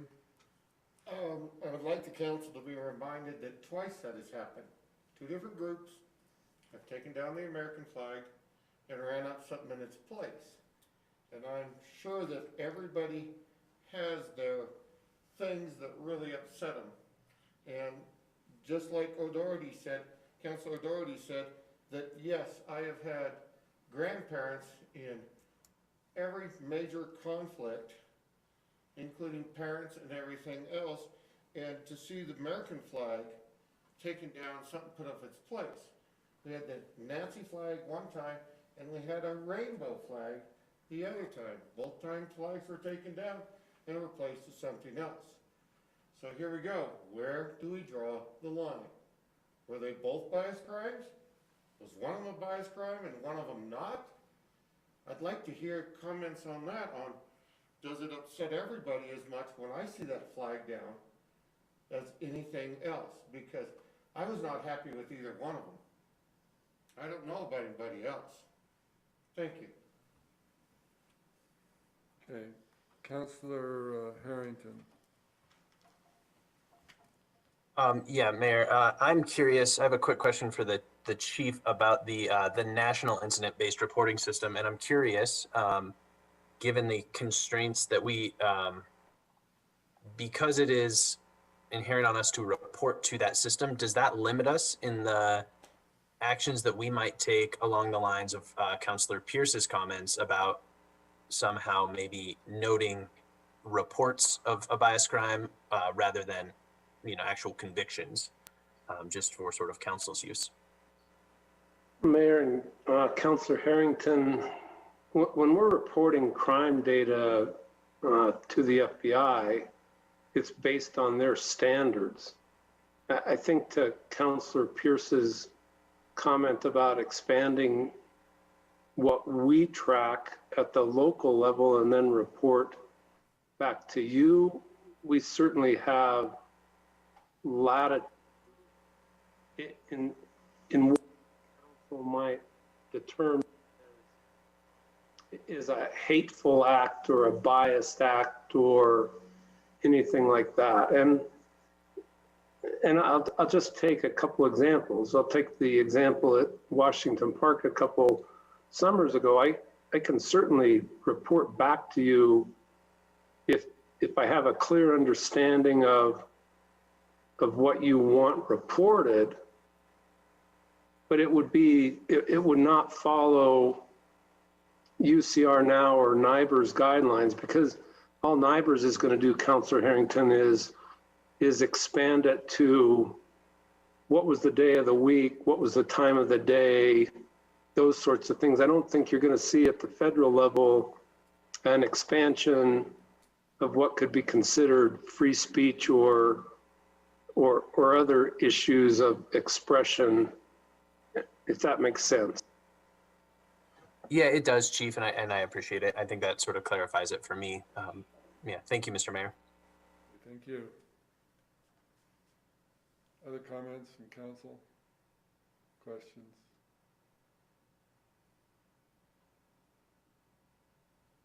Okay, Councilor Pierce? So I guess I'd like to see, and maybe I'm the only one on council, but I guess I'd like to see that tally of the lesser offenses within our community that we could potentially add to our annual police report, for example. And I think actually coming up with a plan now, you know, is a bit on the spot. So I guess I would be looking for recommendations from our police department about that. And maybe we just, for the next year or two or something, just sort of tally.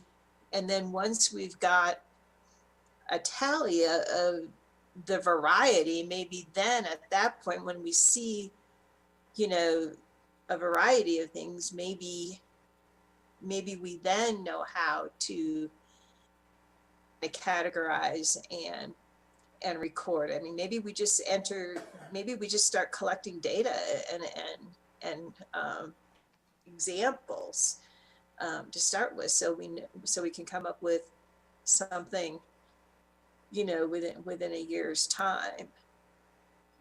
But I don't know, anybody else have other thoughts on that? Okay, we do. Before I go to Councilor Doherty, the purpose of this work session is for us to propose additional information that we would like to have brought to the council. And I think I've heard from our chief of police that he's willing to do that, but we need to be able to identify what we are looking for so that can be returned to us as it's collected. And before I go to Councilor Doherty, we haven't heard yet from Councilor Weaver, so I'm going to start with Councilor Weaver, and then we'll go to Councilor Doherty again. Councilor Weaver, go ahead. Thank you, Mr. Mayor. I appreciate that. And thank you, other council members, for letting me speak. I think it might be wise during the scope of this discussion, both to help us focus the council and also to help with the public understanding. There are very definite limits on what a municipal government can enact in terms of penalties with any ordinance. And anything that we do has to happen within that limited scope. And I believe, and if I am incorrect, the city attorney or anyone else who knows can immediately correct me, but I think we have maximum dollar amounts and maximum days in jail that can be attached to any municipal ordinance that is put forward. So I just bring that up by way of context and providing a little bit of an illustration of what framework that has to happen in. If we're talking about a discussion where we want to look at penalty enhancements or anything along those lines, it can only happen within what's already prescribed to the municipal government authority, which is limited. That may not have a lot of bearing on what kind of reporting we want to see happen, or discussions about what changes we need to make. But I think it's worth illustrating for ourselves and for everyone else that's the reality that we have to work in. So I appreciate that, Mr. Mayor, and certainly willing to be corrected if I provided information that wasn't accurate. All right, thank you. Councilor Doherty? Councilor Harrington had his hand up before me. Do you want to? Okay, it's okay with you, then we'll go to Councilor Harrington, then back to you, Councilor Doherty. Thank you, Councilor O'Doherty. Mr. Mayor, I am curious if, so I guess to Councilor Pierce's point earlier, I think it might be beneficial for us to give tangible things to the chief. I don't feel right throwing out sort of just a general, like, bring us back all of it, and then we'll sort through it and just tell you what we want you to keep in the future, because it sounds like a nightmare to PD. I think one thing, so I'm just going to throw out something that I think might be actionable for PD to maybe improve what we're seeing. As far as like what I'm interested in is a better understanding of what incidents might be occurring, crime or not, or convicted or not. And I think one thing that might be helpful in that conversation is, rather than only reporting them when they are attached to a convicted crime, if we received a report annually along with the bias crime report of reports of bias crime or hate crimes, I think that would be a helpful start. I think it's unlikely for somebody to report that a hate or bias crime has been inflicted upon them if they don't really feel that way. And I think that will give council a clearer picture of sort of what's happening in our community.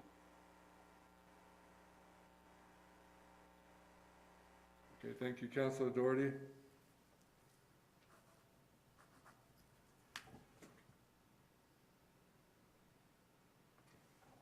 Councilor Doherty, did you have a comment? Yeah, I think I lost my feed. Okay, go ahead.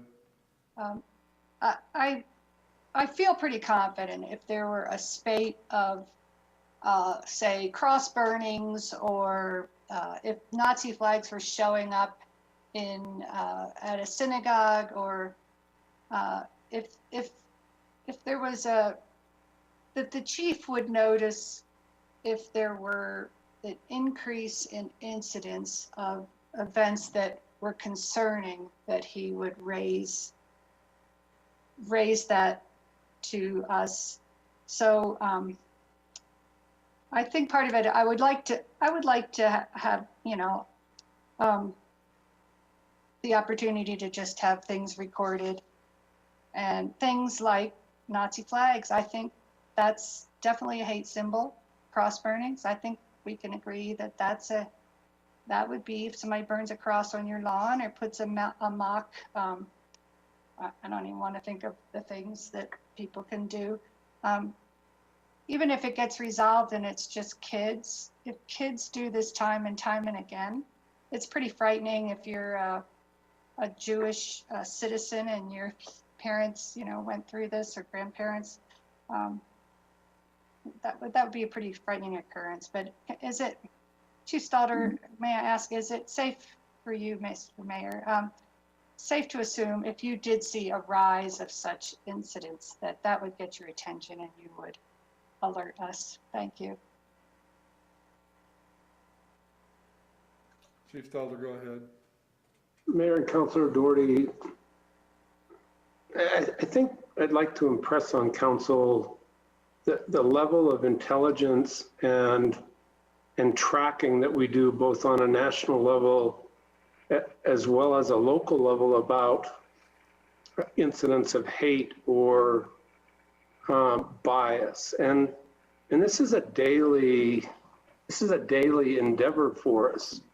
We're tracking intelligence bulletins now about whether we'll have interference with the election next week. So we track these things on a continual basis. And if we saw things that were not isolated, if we saw things that were systemic or occurring over a period of time, we would certainly make council aware of that, or at least deal with it in the appropriate manner. My best example is after 9/11, there was a huge increase in the reporting of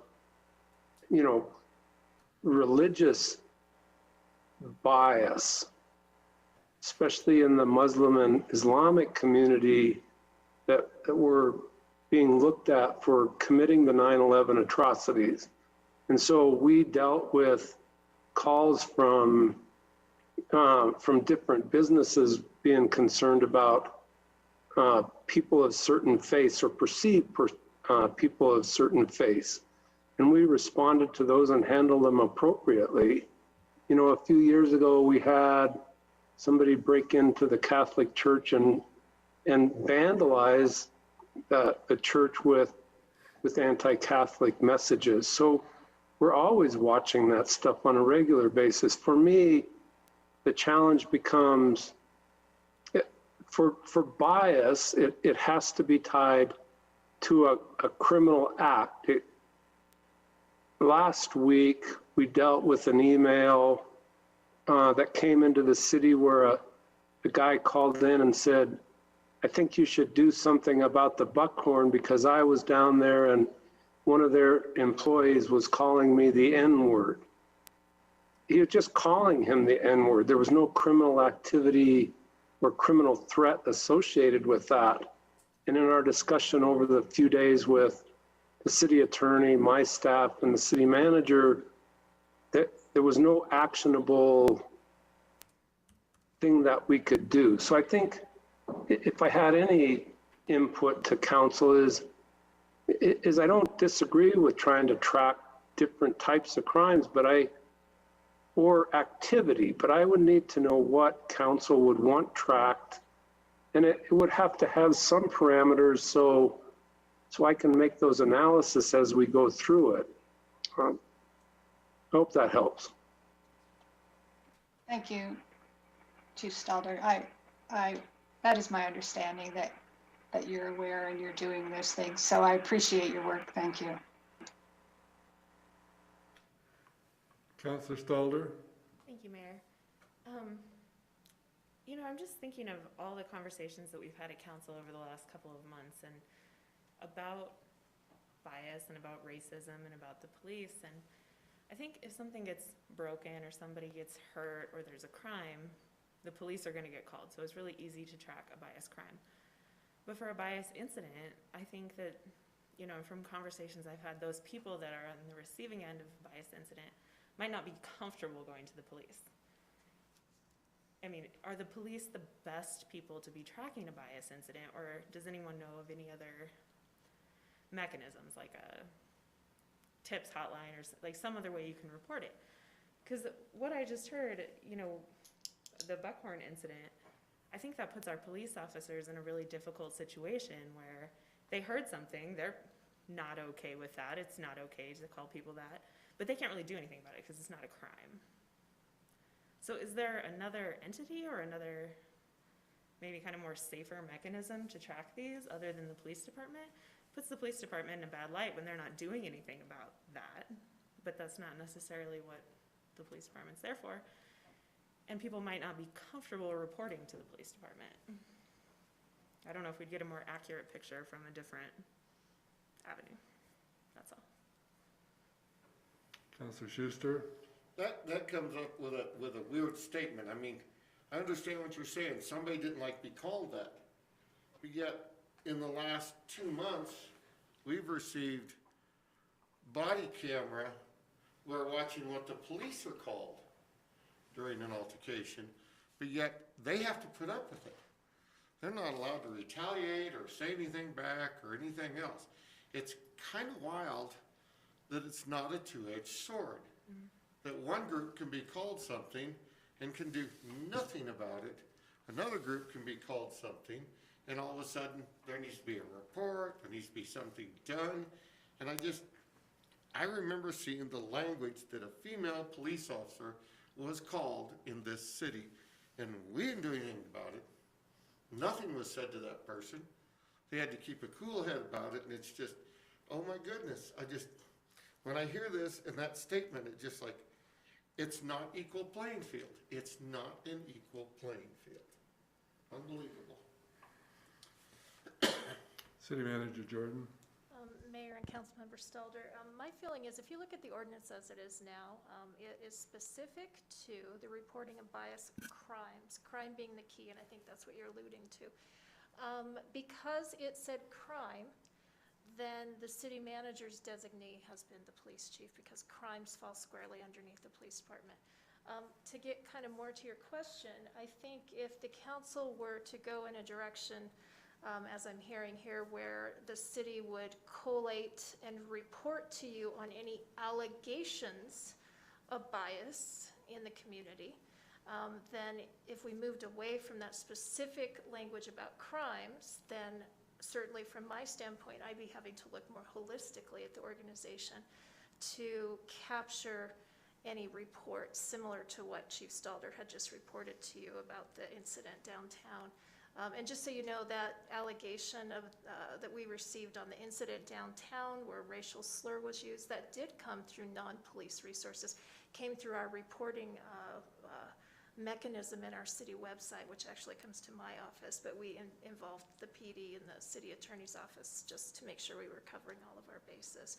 So anyway, did I answer your question? I think if we broaden beyond just crime, then absolutely you're right. Right, and it would have to fall in other agencies of the city because we can't send the PD out to investigate racial slurs. They're not crimes. That would be an inappropriate use of their police power. Absolutely, and that's what I was saying. I'm not saying it was a lack of response on the part of Oh, anybody. sure, but sure. Would there be a place, if we're just looking to say, what is the real picture here? I don't know that the real picture is getting reported to the police department because, as you brought up, there's a bias against the police department and there's a fear of the police department. You know, we've heard that. No matter what we feel like, I've heard over the last months that I don't want to report this stuff or I don't feel comfortable reporting it to the police department. So maybe rather than putting the onus on the police department to say, what are the bias incidents, can we have a hotline or can we have a different mechanism? Yeah, and I think the answer is yes. I mean, if that's the direction the council would like to go, then I'm gonna have to sit down, we're gonna figure out how to capture reports of non-criminal activity. I wanna be clear, because I'm probably giving the chief a heart palpitation here, but you know, even through a hotline, if we did receive a report of what constituted a criminal activity, that would be referred to PD for investigation. Absolutely. But use of racial slur isn't necessarily a crime and is something that we could be tracking through whatever means we decide to make available to the public.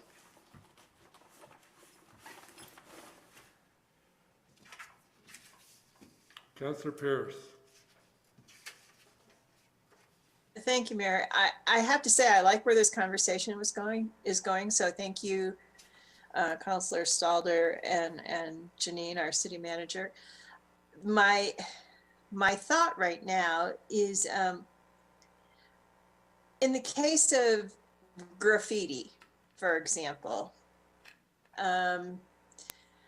or destruction of property because of graffiti, or how do we separate out, and I guess maybe the police chief Stalder might help me out here, but so if there's something that is actually graffiti, right? But it's also in a bias arena, how do we capture that? I mean, so we would need to have communication with the police department on this issue because sometimes things may get reported as graffiti but it's actually to some extent a bias incident. So I think we need some sort of communication back and forth to help with that tally, if that makes any sense at all. Mayor and Councilor Pierce, you have two pieces to this, and the city manager alluded to it. The first, and Councilor Weaver alluded to it as well. The first thing that we have to have is a crime.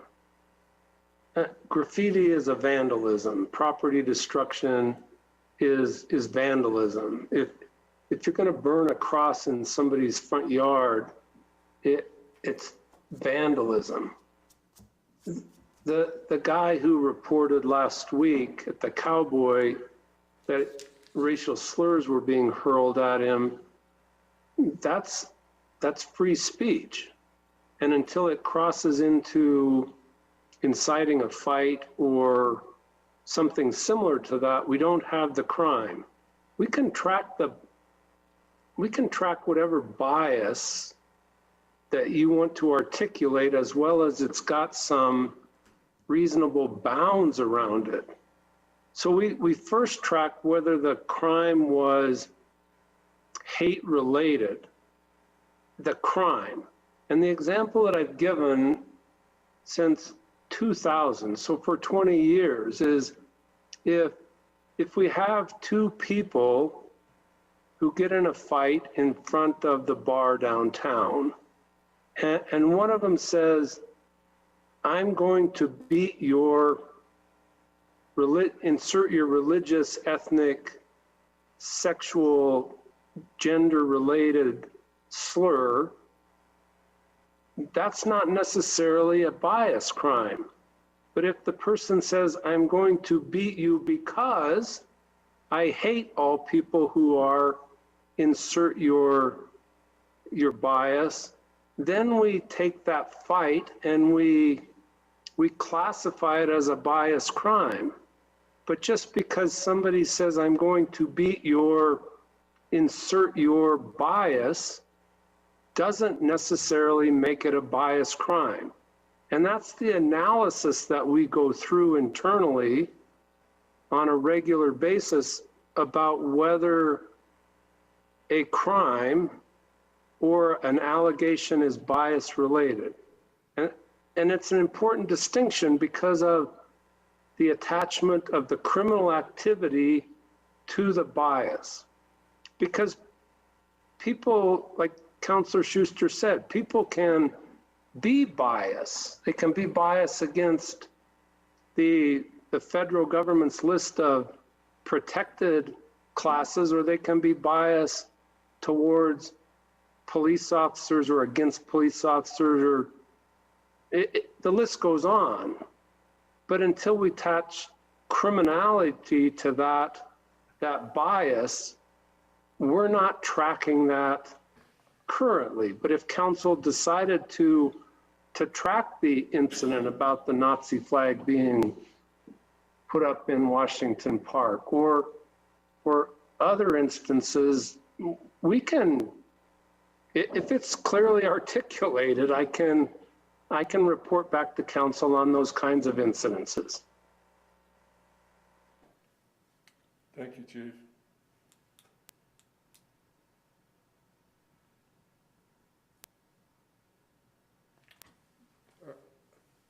Did I see hands or just? Yeah.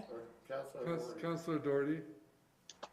To the chief's point, if using slurs made everything a bias crime, then probably every spouse abuser would be also committing a bias crime, because I know a lot of misogynistic insults are slung around in that situation. So I appreciate what you're saying. I think I'm more comfortable as attaching it to vandalism, to know that when vandalism occurs, it may be things that may not look like a bias crime, because it's sending a message to people that the person observing the vandalism from the police perspective, they may not recognize that this is a threat to some, I mean, I know you know Nazi flags, but so maybe, I think I'm comfortable with keeping it attached to a crime, but realizing that even if the crime is vandalism and it's some kids doing this or that, I think it's good to have that context of what kinds of graffiti and any type of vandalism that occurred, if we have a record, so we know. Because if the graffiti kept showing up in one place and the person feels threatened because it's aimed at them, it could be a bias crime or it could be something aimed at them. It's more than graffiti then, and so I guess I would just like to be aware that vandalism can be threatening to people, and I know Chief Stalter's aware. Thank you. Councilor Weaver? Thank you, Mr. Mayor. I think what I'm hearing in this discussion, Your Honor, is that I think we're circling around a discussion about monitoring climate. And I'm going to just very quickly quote from something published by the Department of Justice. And it says, a host of factors may create a climate in which people motivated by their biases take criminal action. Such factors include poor or uncertain economic conditions, racial stereotypes in the media, hate-filled discourse on talk shows or political advertisements, the use of racial code language, and an individual's personal experiences with members of a particular minority group. Once a climate of hate is created, a single incident can trigger a wave of hate crimes. And then it goes on to sort of expand on some other aspects of climate. But I think what we are talking about in this meeting and what our exchange has largely consisted of is if we want, as a city government, to increase our efforts at monitoring the climate. And one of the other council members expressed there might be a couple of different ways to do that. And we've certainly heard from Chief Stalder that this is something that goes on, but I wonder, is there any value in being more explicit or perhaps setting up some sort of formal process for monitoring the biased climate in the community beyond what we're already doing? And if the answer is yes, is that the type of thing we then codify in ordinance to make sure that there's accountability for the public, or is it something that is integrated in a law enforcement process? I'd like to know if anybody disagrees with my observations on that, or if they think we're on the right track here. And if so, then what really are the concrete steps that need to happen? I mean, do we codify that, or do we simply say, we want a regular update on the monitoring? And if we say we want a regular update, do we have to then put that in some sort of formal language, or do we just say, on a regular basis, in addition to the incident reporting of actual crimes, we want included in that a biased climate assessment? Thank you, Mr. Mayor. Just some thoughts here for the discussion.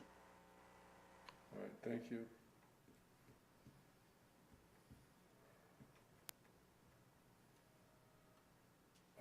I'll just say this. Oh, I'm sorry, Brian. Councilor Harrington, you're first, and then I'll make a comment. Thank you, Mr. Mayor. Thanks for letting me jump in front of you there. I just wanted to add that I would agree with Councilor Weaver on that. I think that is more my interest in this, is having a better sort of temperature of the climate in Laramie over time. Councilor Pierce. Yeah, I'm wondering if maybe a few of us on council would like to, have a committee to kind of flesh this out a bit more with our city manager, and get it a little better defined as to how we move forward on this, and maybe invite a community member or two, as well as a couple council members. I don't know. It's just a thought to move this forward. I mean, I'd certainly like to be a member of such committee. I think Councilor Stalder has some interesting and good comments and observations. I don't know. Would anybody else, and I hate to volunteer you, Jessica, but I appreciate your input. So maybe Counselor Schuster as well. I don't know. I don't know if we need to do that. I'd be interested in some people's thoughts. All right, thank you, Councilor Pierce. Investigating bar fights, domestic violence, a lot of, free speech,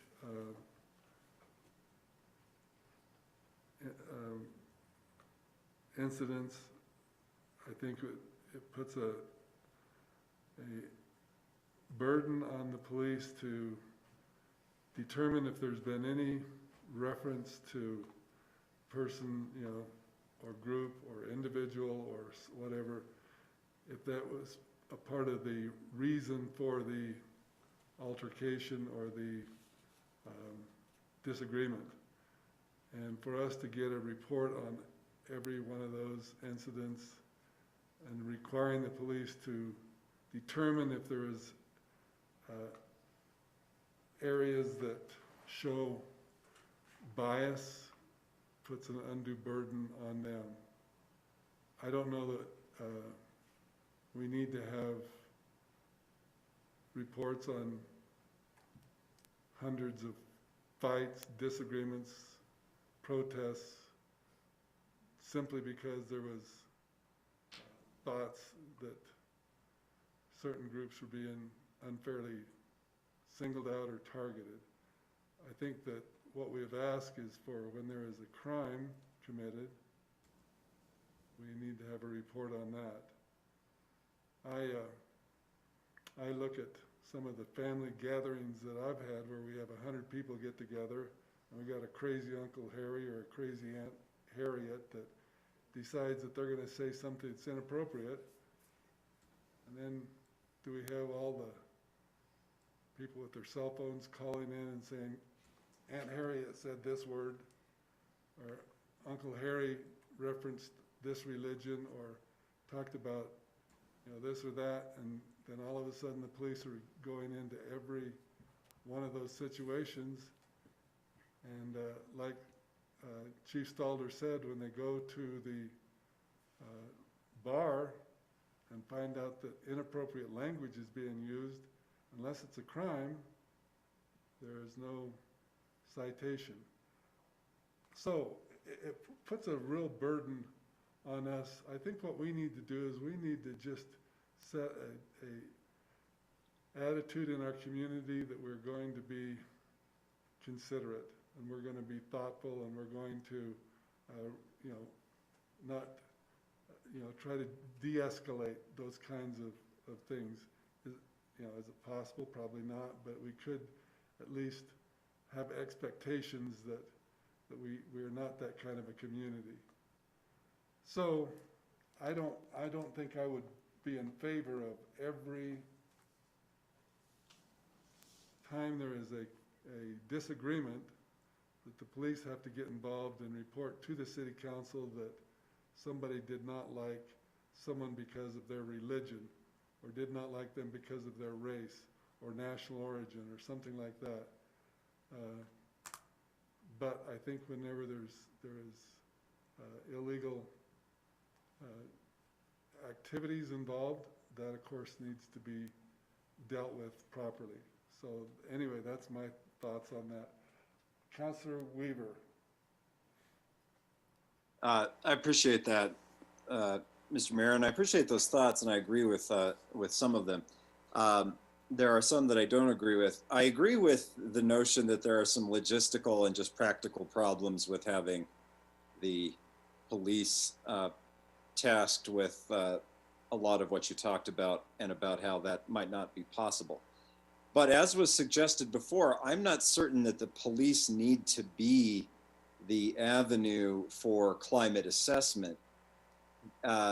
Some of what was mentioned previous is perhaps there's another channel that could be provided that could aggregate information, reports, or provide that baseline for us.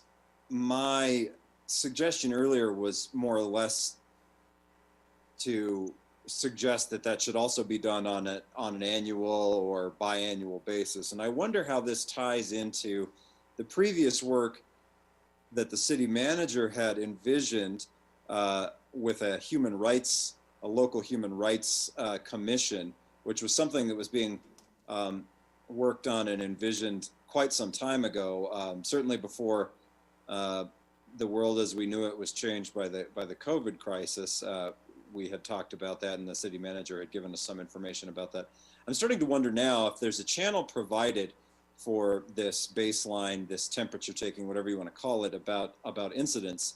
If there's a channel provided for people that want to report those, that doesn't have to involve the police. Sometimes it may, but it doesn't necessarily seem like it's a definite requirement that it does. I think that addresses some of your concerns, Your Honor, the Mayor. And also, then the process that the city would use, it seems like might involve the human rights group that the city manager had touched on with us many months ago and last year to review those. And then that could also be presented to the community and the council on some sort of regular basis. And I wonder if we might hear a little bit about that, or at least have some thought towards how we can combine that with what was being discussed before and some of the things we've talked about since then. I'd like to hear some from the city manager on that group of topics, if I could. And I thank you, Mr. Mayor. Okay, thank you, Councilor Weaver. And if the city manager feels like she has had time to think through this, you're certainly welcome to make comments, or we can wait for another day. I would just say, Mayor, quickly, based on kind of the discussion that I'm hearing here, I think Councilor Weaver's observations are probably correct, that the Human Rights Board or Commission that I'd envision could be part of this general discussion. I don't know exactly how it would fit in, but yeah, I mean, I think there's opportunity to look there more deeply and explore that further. Thank you.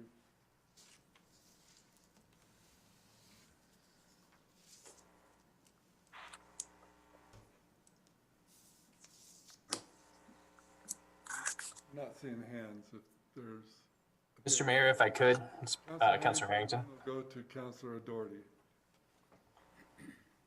Thank you, Mr. Mayor.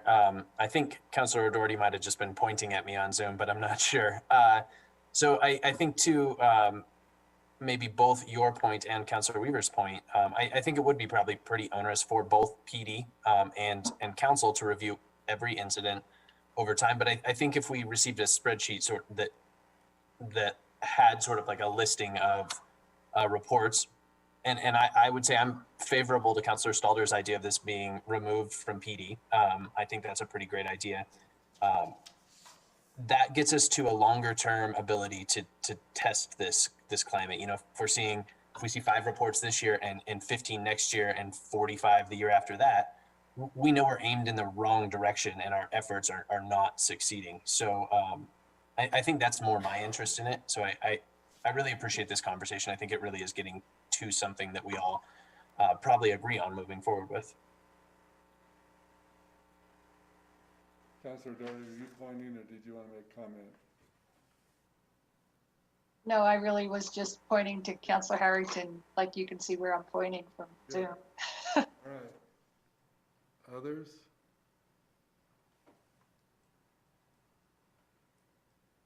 Okay. Chief Stalder, I think we probably have individuals in the community that would like to ask questions or make comments, so we're going to take a few minutes to include them. We have one person waving their hand. Do you want to go ahead, unmute yourself, and then go ahead and make comment? Are you referring to me? Yes, go ahead. Thank you. This is Linda Devine. First of all, I think this is a really important discussion. I appreciate that you guys are having this. There may be some different thought process on how to move forward, but it is certainly something that we need to start having a conversation about. A couple of things that I wanted to visit about, going back to the Nazi flag incident. Well, I appreciate it that it may not have been a crime. It certainly is something I think that should have been reported as some type of a bias. I think if you are someone that practiced Judaism, if you're a Jewish person, you are certainly under that protected class as far as religion and race. The other thing that I wanted to visit about, and this may come across as kind of harsh, and I mean no disrespect to any of you, other than I can see that there's no person of color on here. I don't know what other folks' religious, gender, sexual orientation, background is. I think it's very important that we need to expand this discussion to include people that are the target of bias crimes. I don't even like the word bias. I think it's hate. I think that if you look at a lot of states, some are actually passing statutes where a hate crime is not even just attached to an existing crime, but they are making it a crime within itself. And the definition of that is if you are making a statement, if you are hitting someone, threatening, whatever, because of their race, their gender, their religion, that in itself is a crime. And I think it's something that we really need to be looking at. The last thing I would want to bring up is, I know months ago, there was discussion about a citizen review board. I'm listening to this discussion today, and it seems to me that something like that, some type of a board would be very helpful. I think whether it was Councilman Harrington or someone else brought up a human rights committee. I think something like that is good, but we've got to expand it so that it's not just a bunch of white, straight people making these decisions. So thank you. Thank you, Linda. Okay, we've got 3 people unmuted. Whoever wants to, go ahead.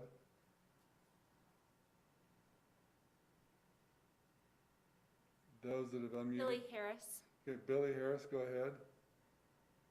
ahead. Thank you all for the opportunity to speak. I want to second the sentiments of Councilor Pierce in her previous statements. In order to give community members an idea of biases occurring to protected classes of citizens, this city ordinance must be updated or amended, to call for the collection of data on all biased incidents. This can occur outside of the jurisdiction and action of LPD, like Councilor Harrington and Weaver have mentioned. This reporting should be conducted beyond a measure of criminal investigation. It's just a database or a metric of bias occurring within our town. Since many of these biases are difficult to penally pursue, collection of bias incidents occurring in our city would establish a baseline of discrimination carried out and give the public knowledge as to just how feverishly people are targeted for their race, religion, sexual orientation, ability, or gender identity. A database and reporting outside of the police department, as mentioned, could also lead to higher reporting, since many individuals who are discriminated against are not comfortable bringing their concerns to the police. Nazi flags being hung, pride flags being destroyed, white supremacist spray paint, or discriminatory language being used cannot continue to go representatively unnoticed and glossed over in a report that notes bias isn't an issue within our city. I hope that the city begins to research and conduct meetings with community members to iron out the details of biased incident reporting and its methods. I also suggest that City Council be privy to discrimination or implicit bias training, as some council members have shown their ignorance in regards to bias against protected classes of citizens. A pride flag is a representation of uplifting a protected class of citizens, while a Nazi flag is a representation of malice towards protected classes of citizens. I would also like to mention that police officers are not a protected class of citizens, and scrutiny of them is based on their occupations and not aspects of their identity beyond their control. To surmise, as of now, this bias crime ordinance is insufficient in measuring bias within our city.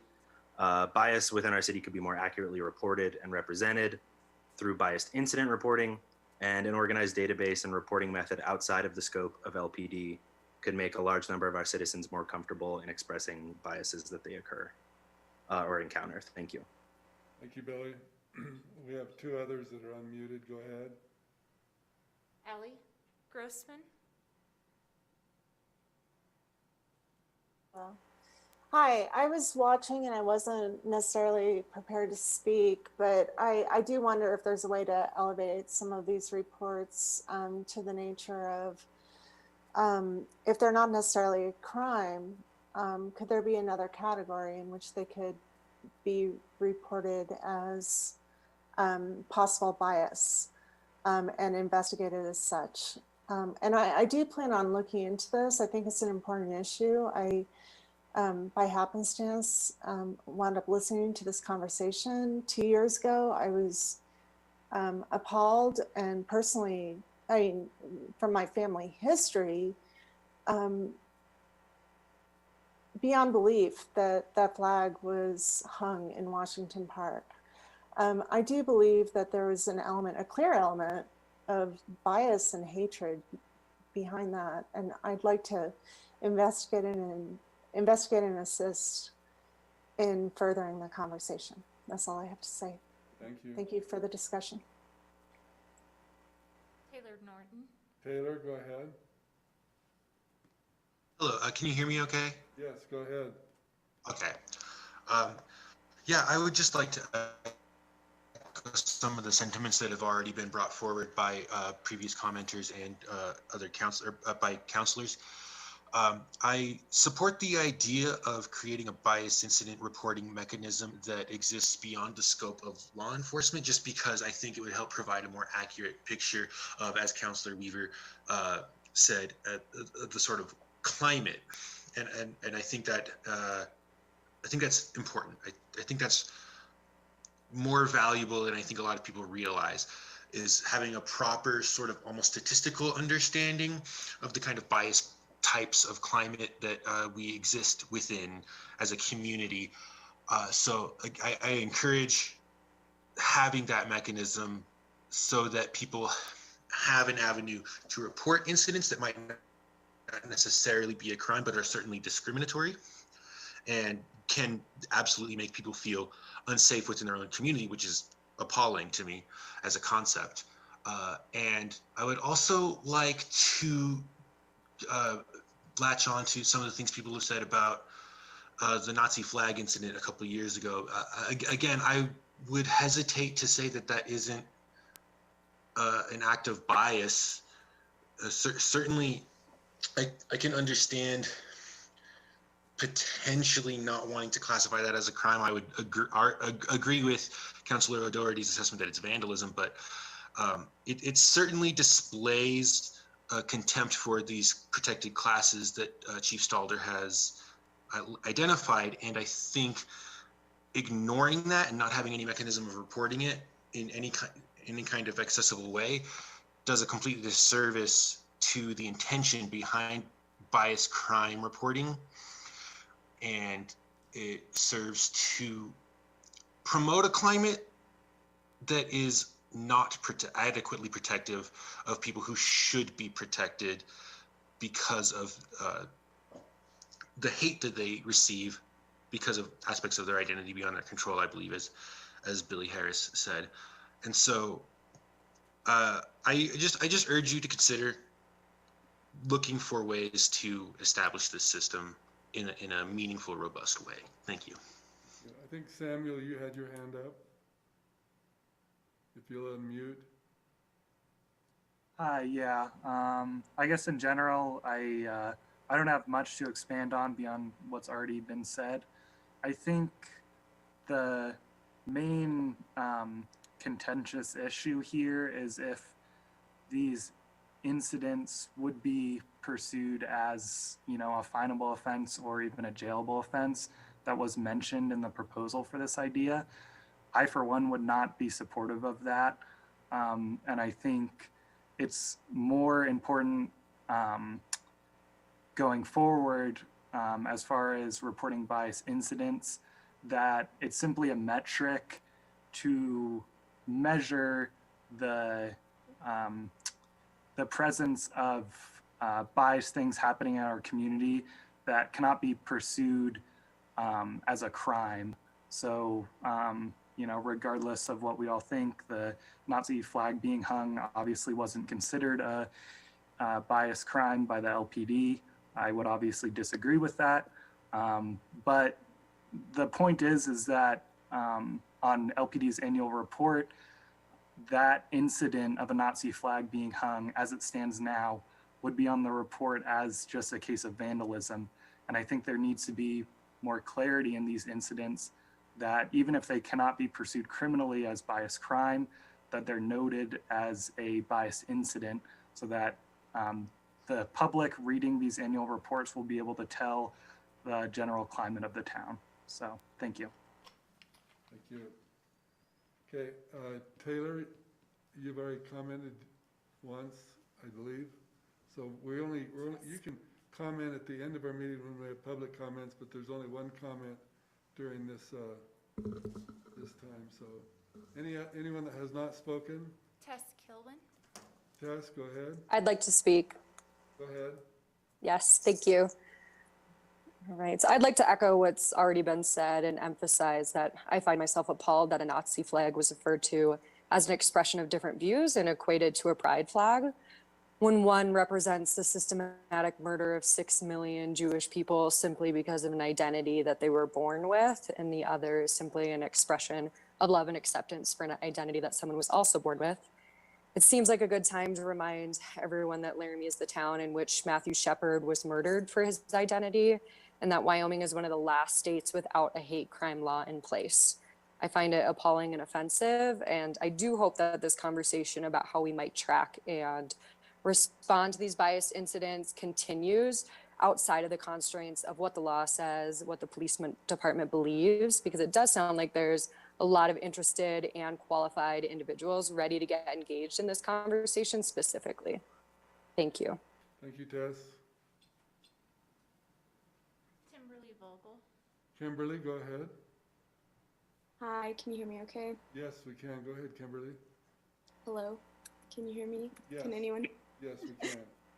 Okay, thank you, council, for bringing this issue to light and discussing it. I think this conversation is going in a good direction. I would like to highlight just some of the research that I've done sort of through my undergrad, and why we're sort of having these issues in this conversation and why it's sort of stalling out. According to the Vera Institute of Justice, about 300,000 bias crimes occur each year, but only half are reported to law enforcement. And I think part of that issue is simply public distrust and uncomfortability when it comes to law enforcement agencies, or even the city manager's non-discrimination link on their website in terms of reporting that.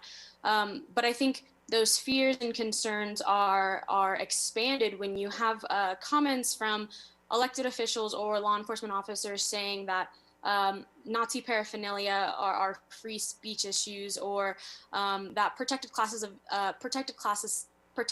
citizens are different than some type of job title or anything like that. And so I think it's important when thinking about how to expand or update this ordinance. Wyoming is one of the 5 states in the nation that doesn't have a hate speech ordinance. And so something like that Mr. Stalder cited as happening at the Buck last week, and that I'm absolutely positive has happened more often, shadowing that form of hate speech under free speech is not only rare in terms of how the nation would perceive it, but it also creates an environment for the community to create comfort around people with those ideologies and who are willing to express those ideas out in public, that they're not only supported by their peers, which might be the majority in the community, but by those in law enforcement and elected officials that choose to do nothing against it. And so I think also to go back to what some of other comments have said, I think that some of these issues are occurring, or some of this disconnect is happening because the people that are assessing these issues or these complaints don't fall under any of these protected classes of citizens in the community. And so it's not to say that they are not trained well enough to address these things, but I do think it's important to assess the value in which having people in protected classes or marginalized identities would serve to the community as a whole, in terms of going through these reports, or at least, being sources of having these reports. And so a council member mentioned earlier that maybe police aren't the right place for this. And I think that that's a great place to sort of direct this conversation, because I think conversations throughout this entire summer have shown that police are sort of a catch-all in the community for everything that happens and occurs that's ill. And I don't think that they are properly trained, nor should be responsible for something like this, especially if we're talking about what another council member brought up of shifting the term of bias crime to bias incident, which wouldn't have any, I guess, motivation for like incarceral punishment. So, Kimberly, your 3 minutes are concluded. Thank you. Other comments from the public?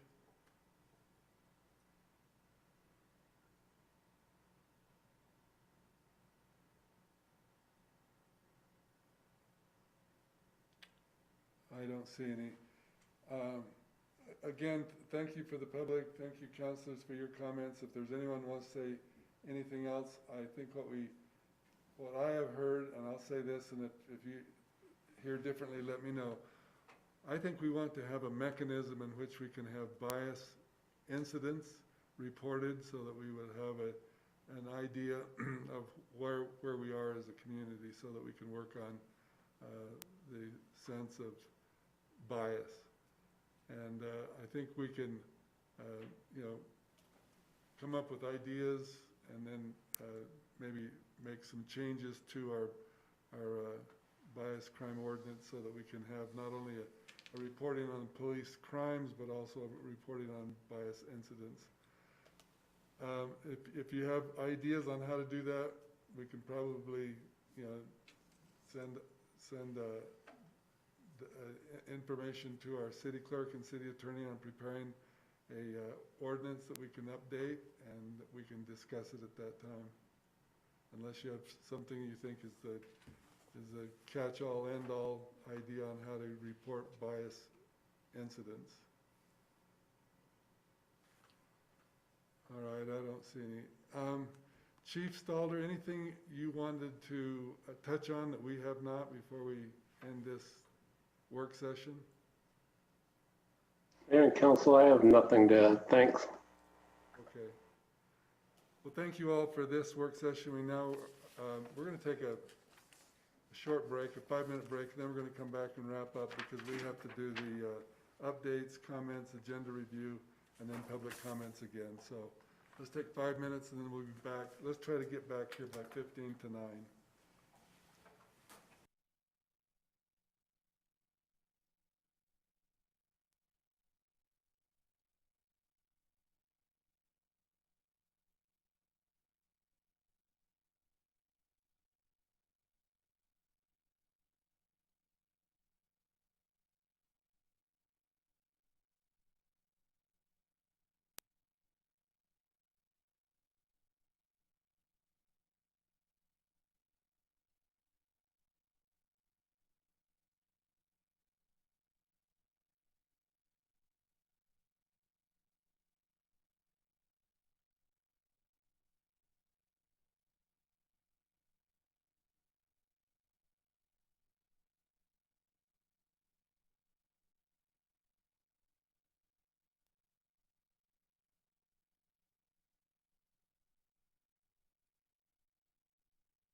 started.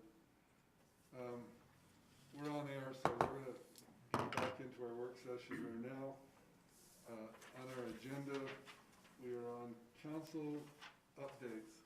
And I'm going to start with Councilor Pierce, then Councilor Harrington, and then Councilor Weaver, and then Councilor Doherty. So Councilor Pierce, I think you said you're first. Updates. Yeah, thanks, Mayor Shumway. I don't have any updates at this time. I do have a comment though, and I'll wait when we go around again. So Come thank back you. to that. Councilor Weaver, updates.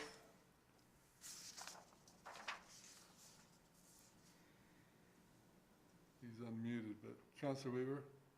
Sorry, Mr. Mayor, none at this time. Okay. None at this time. Thank you. Councilor Harrington, updates.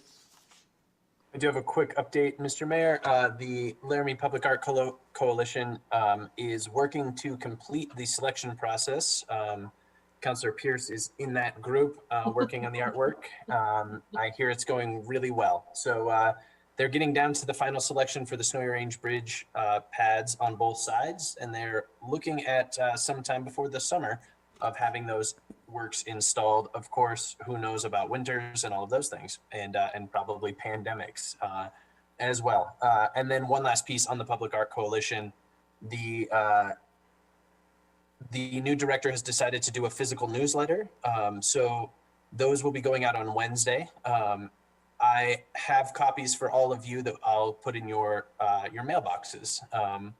If anyone in the public would like to receive that, they can just shoot me an email at my council email, and I'll make sure they end up on the list. Thank you, Mr. Mayor. Thank you, Councilor. Councilor Schuster. Oh, wait, Councilor Doherty, I'm sorry. I don't have any updates. I do have comments. Thank you. Okay, Councilor Schuster. Planning Commission met. We failed a new subdivision, then they couldn't list a reason why they failed it. So then they brought it back on and passed it. So that's the only thing I have to comment on that. So everything was approved that night, but it had to go for 2 votes on one item. Sign-in season is done. Historical Railroad Depot has had some events now, making sure that all the events are according to the county health guidelines. And on my committees, that's it. Thank you. Vice Mayor Gabriel. Yes, a couple of Zoom meetings recently. The rec board meets 4 times a year. They met last week, attended that. Also had a Zoom meeting on the tourism board, and it's tough out there, but they're moving along, and that's all I have. Okay, let's start with you on council comments. Do you No have any? comments, thanks. I have no comments. Councilor Schuster. No comments. Okay, we're going to go from this end over, so it may be in a different order. Councilor Weaver, council comments.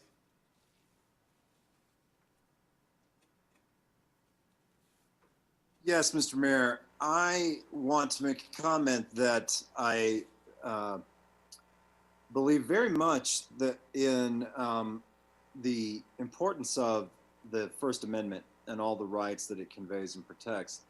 But I think it's important for both the council to understand how we're constrained and controlled and governed by our recognition of that, and also the limitations that are recognized in terms of how speech can be conducted and where it can be conducted. And there's certainly a extensive body of case law, all the way up to the level of the Supreme Court that governs that. And certainly I will continue to be willing to call upon the city attorney when I think the situation merits it, Your Honor, to reference that for our meetings and for ourselves.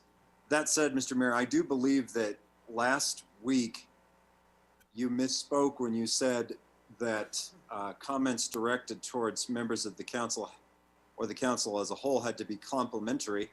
Mr. Mayor, I know you well, and I know that that was a misstatement on your part. I believe the message that you were trying to convey was that they could not be of a personal attack nature, a hostile nature, and this is certainly a hostile nature on the level of the individual. They can certainly be hostile to policy, to decisions made in the course of conducting policy.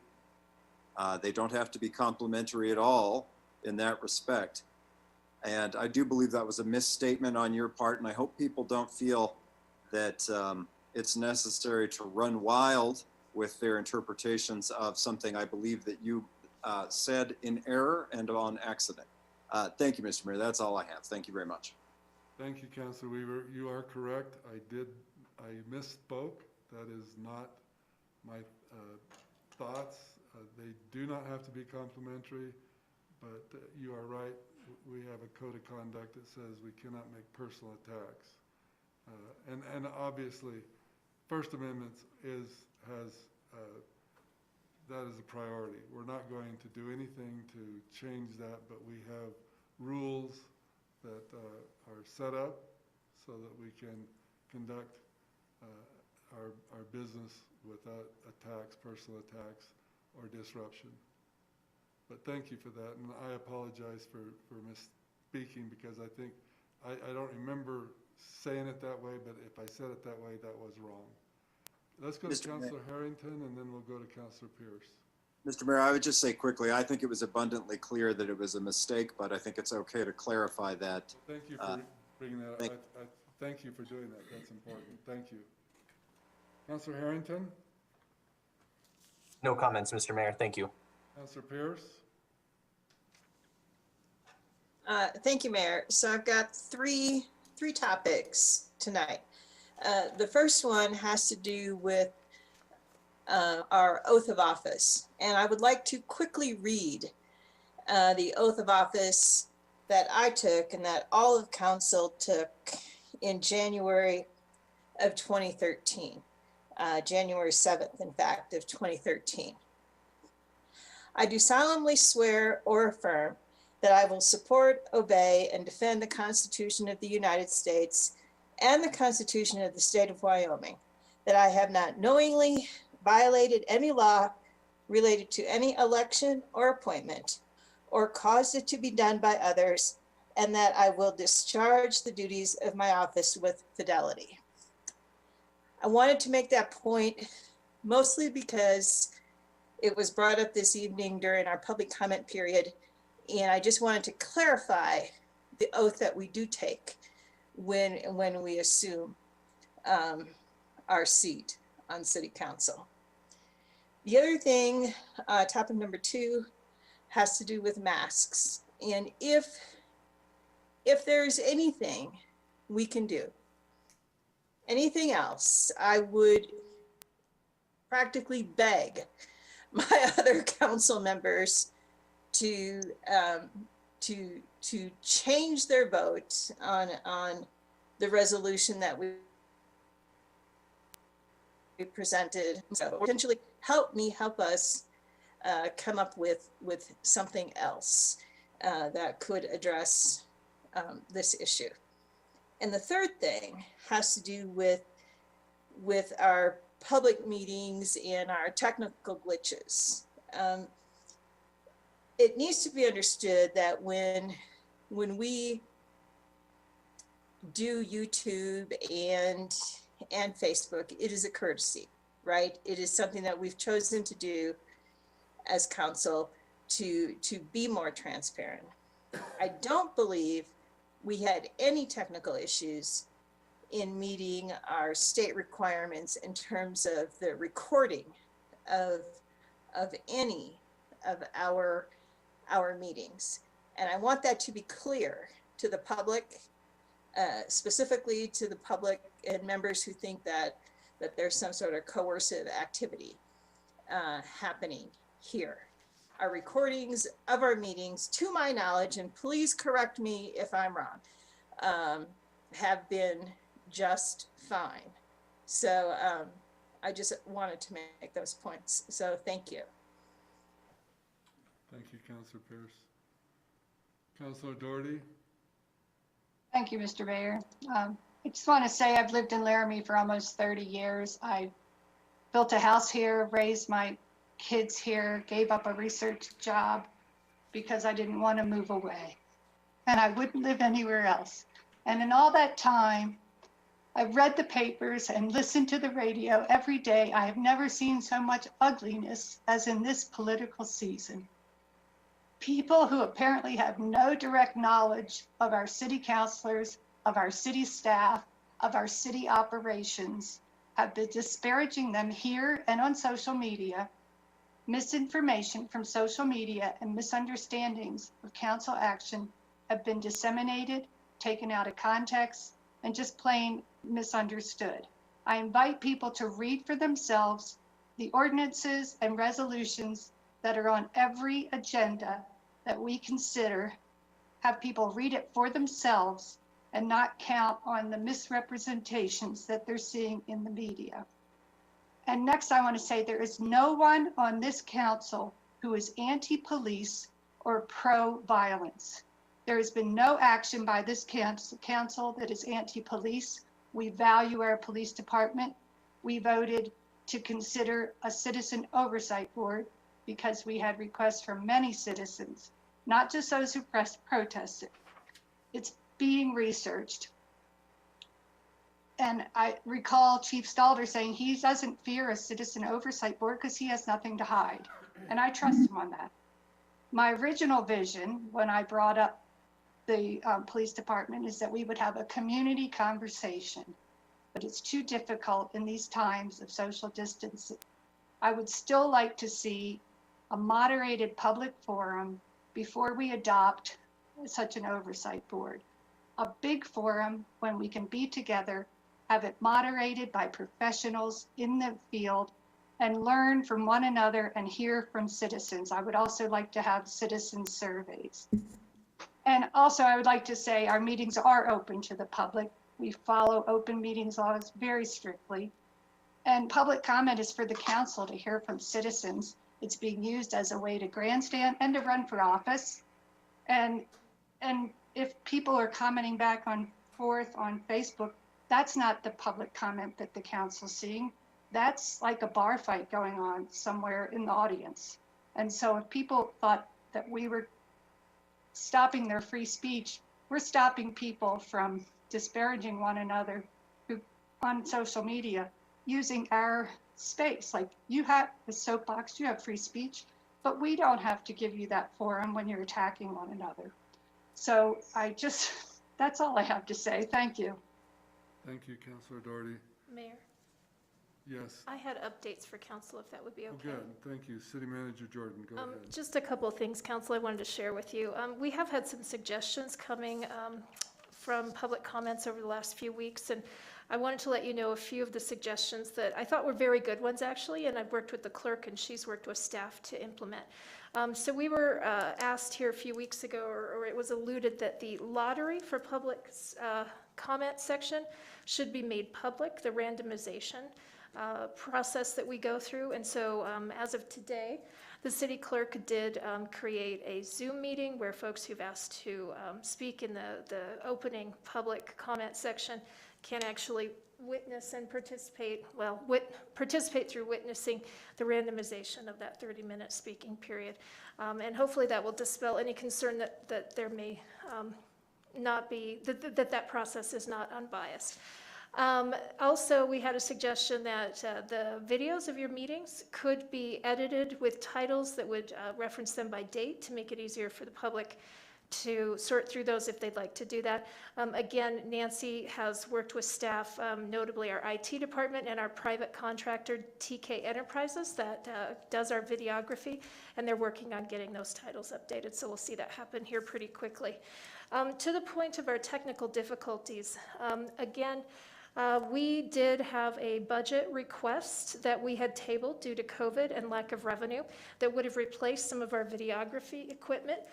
We knew it was getting aged, but it wasn't broken down, so we had not moved forward with that replacement. Nancy is working with finance and IT staff right now. We'll have a budget amendment for you on the November 17th agenda to put back budget that we had removed due to our, unsure financial condition. It looks like right now we're talking about $25,000, but we do need to replace a piece of equipment, and that has been revealed through the technical difficulties over the last few months. But we're working to make sure we get that state of the art, so hopefully we don't have these issues in the future. Thank you. Thank you. I want to thank our city manager and our city clerk for working on that, because that's a very important piece that we wanted to have fixed. Okay, now it's time for the agenda review. This should go fairly quickly. If you have that in front of you, I would like to take you through the agenda for the November 4th meeting. There will be a public hearing on general contracting. Excuse me, Mayor. Did Sorry, did we get all council comments? Did I miss Councilor Weaver? Or oh, I'm sorry. You know what? I don't. Council Beaver had his Did I think we did? Is there anyone that did not make We did? council comments? I think we. Yeah. Okay, I think we did. Thank you, Councilor Pierce. okay, thanks. Okay. On the agenda review, like I said, there is a public hearing.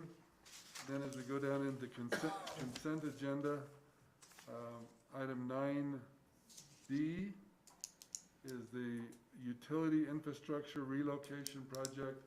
Most of that will be done by the University of Wyoming as they demolish Wyoming Hall and prepare for the new student dorms. That's just an agreement we have with them to do that work.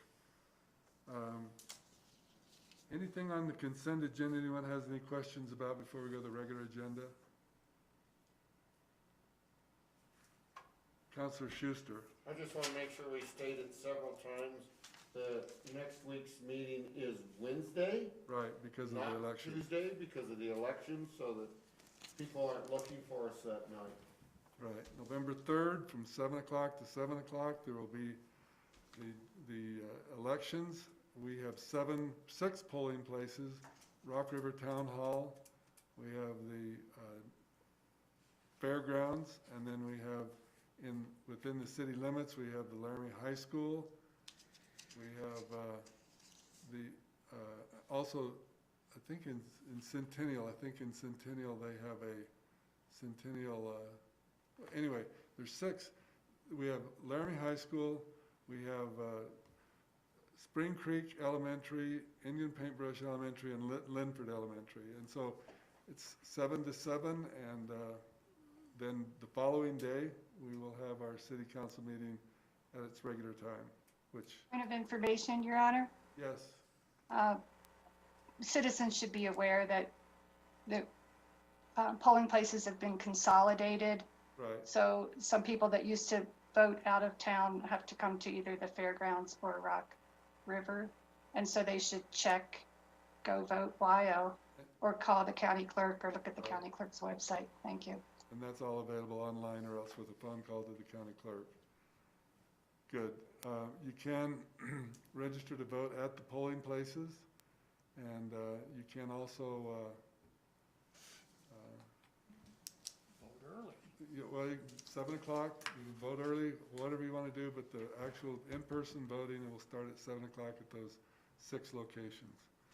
Okay, back to anything else on the consent agenda from anyone? All right, on the regular agenda. Sorry, Mayor, I didn't Go ahead, unmute Councilor Pierce. quick enough. So regarding the license, it's 9D, and regarding the license agreement for Wyoming Hall utility infrastructure Right. relocation process, I guess I'm just wondering what exactly is that about? Do we? Well, does they are actually getting the license to do the relocation of water, sewer, there's telecommunications, there's different infrastructure that's going to be going through in that area. And so what we're doing is we have an agreement with them that they will meet our requirements as far as our code. City manager, anything else on this other than? No, I think you're correct, Mayor. This will allow them to do that infrastructure work within our rights of way. Okay, within, yeah. Any other questions about that?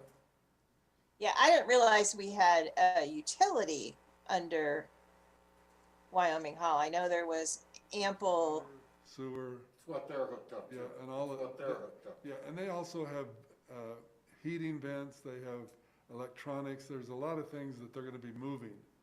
And we Right, I know simply there's said- a lot of electronic and technology type Correct. wires, Correct. And this massive amounts of wires, but, And this is in this license, so.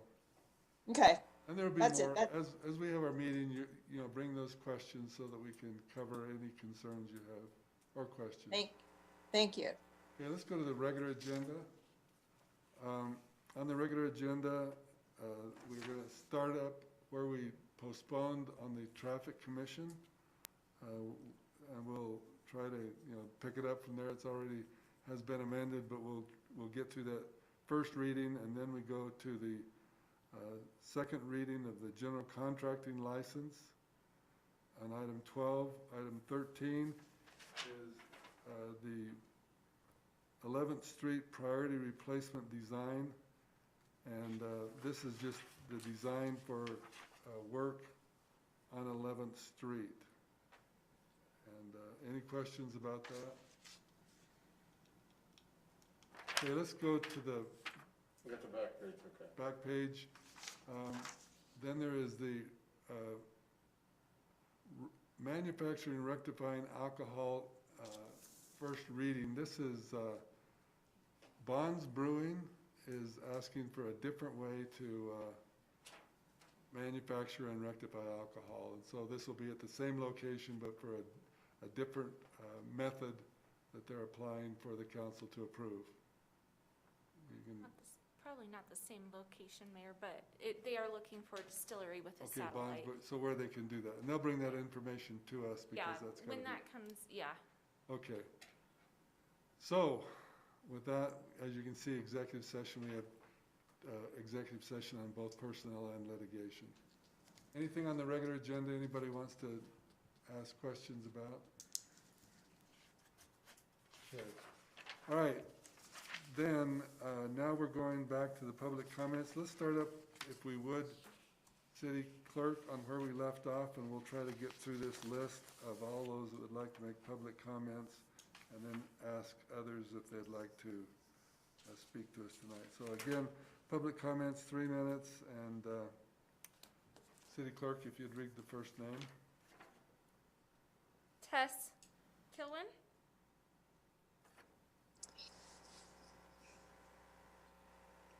Thank you. Mayor, Vice Mayor, and members of the City Council, my name is Tess Kilwine, and I'm a resident of Laramie Ward 1. I'd like to thank the City Council for their role in the creation of the Hollyhock Commons this past summer and into the fall, as well as for installing hand sanitizer stations throughout downtown and additional tables of the First Street Plaza. I believe that these additions strengthened our community in more ways than one. They both supported our local downtown businesses and restaurants, and provided people who did not feel comfortable meeting in indoor locations due to COVID-19 a space to safely connect in person. I personally enjoyed beverages with friends, met new people from a safe distance, held meetings for a local walk for suicide prevention, and volunteered for community events like Taste of Laramie. These moments were made possible through the Hollyhock Commons. I hope that the city has intentions to support similar efforts in future years, regardless of the COVID-19 situation, such as allowing businesses to install parklets to extend the sidewalk for outdoor dining. As of yesterday, there were a total of 1,229 laboratory confirmed cases of COVID-19 in Albany County, 89 of which were within the past 24 hours alone. With these numbers continuing to rise in Laramie, I find myself curious to hear in what ways the council plans to continue exploring creative solutions for both downtown businesses and restaurants and community members. This may include revisiting support for a local mask ordinance, as recent research out of Simon Fraser University found that mask wearing laws reduced the number of new weekly cases by up to 46% in the first few weeks after being brought in. A sheriff's lieutenant out of Teton County, the only county in Wyoming with a mask mandate, has publicly stated that enforcing the mandate has been easy for their office. During a local Board of Health meeting, Laramie County Public Health Officer stated that a county-level mask order will likely take place within the next few days in Laramie County. The council may also explore incentives for establishments that are doing their due diligence to follow current health ordinances, such as those closing their doors when there has been a potential exposure to ensure the safety of their own staff in our community. These, along with other creative solutions, would not only help local businesses stay open through the winter months, but also assist our community, especially those most vulnerable and at risk for COVID-19, to feel more comfortable visiting the places they love without fear for their own health and safety. I'm looking forward to hearing what the council has and will consider, especially throughout the winter months. And lastly, I can't close this comment without emphasizing my disappointment that after a number of community members during this meeting expressed their concern about the comment comparing a Nazi flag to a pride flag wasn't directly addressed by the council member that made it. I hope this will be considered in future meetings. Thank you. Thank you, Tess. City Clerk? Caleb Hine.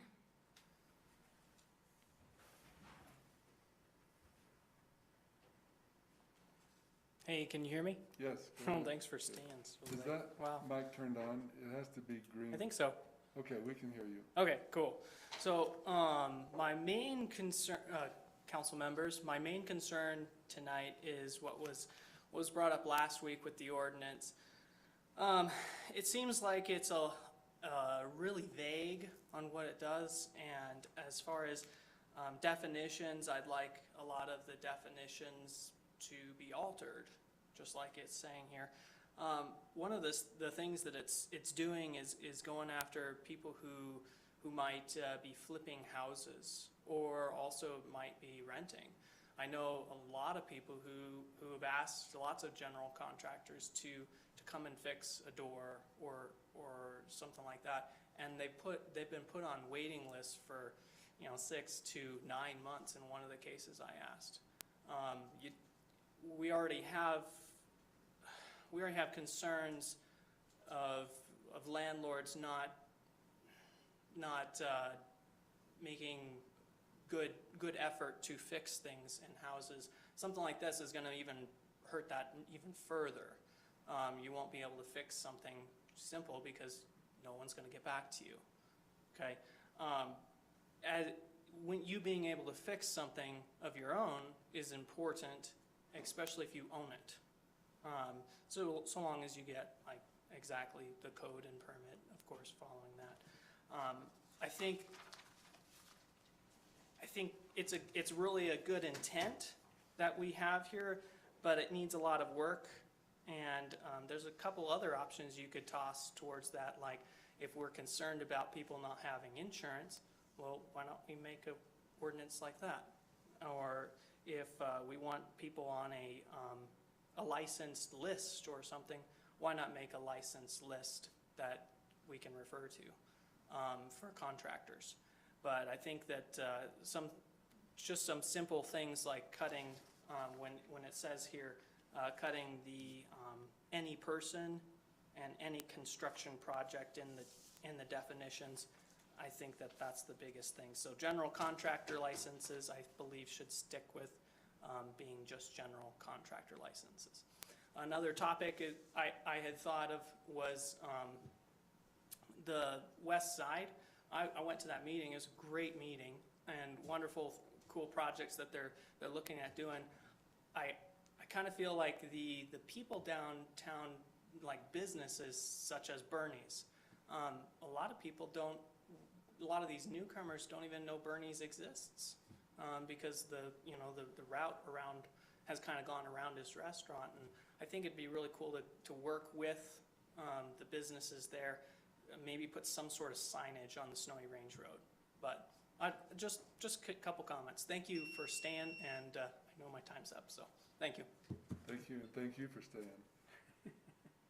City Clerk? Allie Grossman.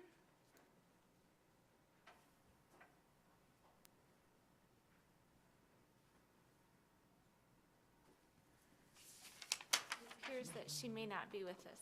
She's muted. Allie, if you could unmute by hitting *6.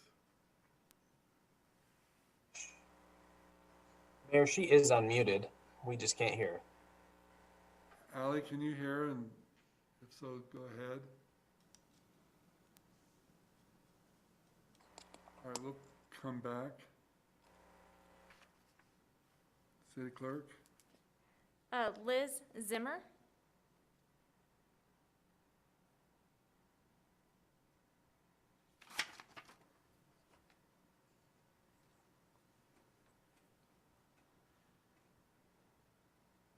I don't see her online, Mayor.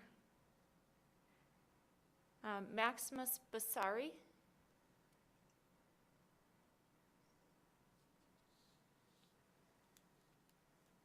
Don't See see him. him either. Darn it. I think we have her. Thank you. Allie? Yeah, sorry about that. Again, thank you. I haven't been to a meeting for a while, and I really would like to thank the work of the council and the public voices and the city attorney for the discussion tonight. I'm really encouraged after listening. I want to thank Mayor Shumway on moving us toward an ordinance that may make it possible to report and track acts of bias in a way that will not burden the police department, and also in a way that distinguishes convicted crimes from stated bias. And I would really, really like to volunteer my efforts toward that if there's a possibility in doing so. So I would like to get on any emails regarding that. I also enjoyed listening to all the public comments, especially from those who were defending the safety of their families and employees at small businesses through safety measures. I think especially now with the escalated cases, I definitely support a mask ordinance, and I would like to see that brought forward in the next meeting, if possible. I echo, I related to the speaker who spoke about her family and the isolation of the pandemic and the joy of the Hollyhock Commons and public spaces, which were a shining light in this pandemic. I wonder if we can move forward and bring this into the future. I think that there are many things that we've learned through the pandemic, including technology. I think Zoom has brought us closer to those who we don't make time for, and also the city council. So I would like to see that continue in the future. This is a little bit of a bucket list because I haven't spoken in a long time. And we've also seen glimpses of those who are running for seats this year and those who have served. I'm a big proponent. I'm an early voter. I'm an absentee voter, but I'm also a proponent of doing my research before I cast my vote. I feel like I have done my research now through attending this meeting, through reading the papers, and I just want to encourage everybody to vote Tuesday, if not before. And thank you. Thanks everybody for the conversation and consideration. Thank you, Ally. City Clerk? The last one I have on the list is John Shapley.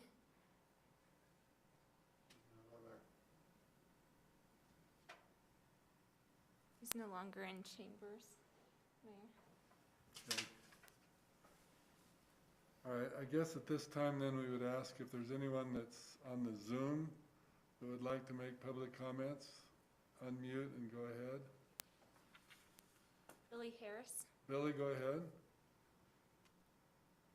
Hi, everyone. Thanks again for letting me speak. I just wanted to second the sentiments of community members expressing a desire to revisit a mask mandate for the city and county. I think it's really important, especially considering the uptick in cases in the past 48 hours, and also considering that we're going to have 7,000 people in our football stadium on Friday.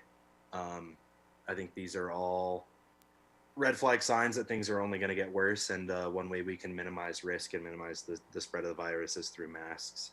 So I think it would be very, very important for the city and council and county commission to revisit a mask mandate. So thank you, that's all. Thank you, Billy. Kimberly Vogel. Kimberly, go ahead. Hi, thank you again, Council. To make this short, I would just like to resonate some of the comments made prior about mask mandates and sort of the impending events we have going on that could only rise these increasing cases that we've already had. And back in terms of the bias crime or bias incident reporting, I have a wide collection of resources for training, not only that police officers that are like trainings that are post-certified could indulge in, but also if we take these crime notices and reporting out of the hands of police officers, if we put them into responsibilities of like a community oversight board or another entity that's already established in Laramie, there are plenty of training options available from the university, the U.S. Department of Justice, as well as the university, that are mainly no cost. So if anyone is interested in knowing about those trainings or has any ideas of alternative entities outside of the police that could be better forces for these trainings, I would be more than happy to share those. And I do think it's important to look at the report by the Wyoming Advisory Committee that was addressed to the U.S. Commission of Civil Rights that talks about bias crime and bias incidents that happened in the equality state, and talks about the protection of free speech, but also how bias motivated incidences are heavily concentrated in K through 12 schooling.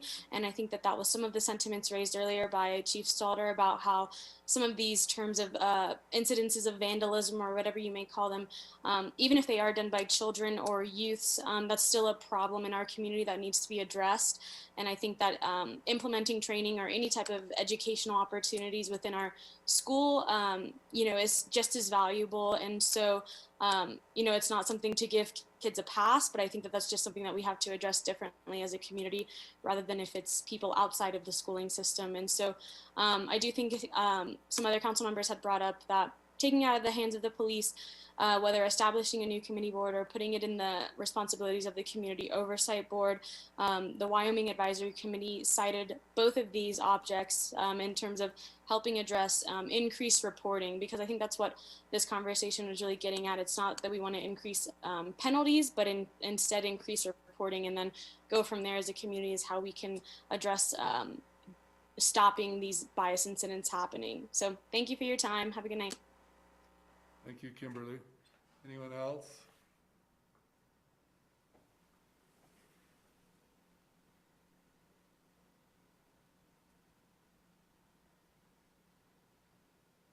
I see no one else unmuting. All right. Seeing no one else, we want to thank everyone that's participated in our meeting tonight. And we'll close the public comment period, and this meeting is adjourned. Thank you, everyone.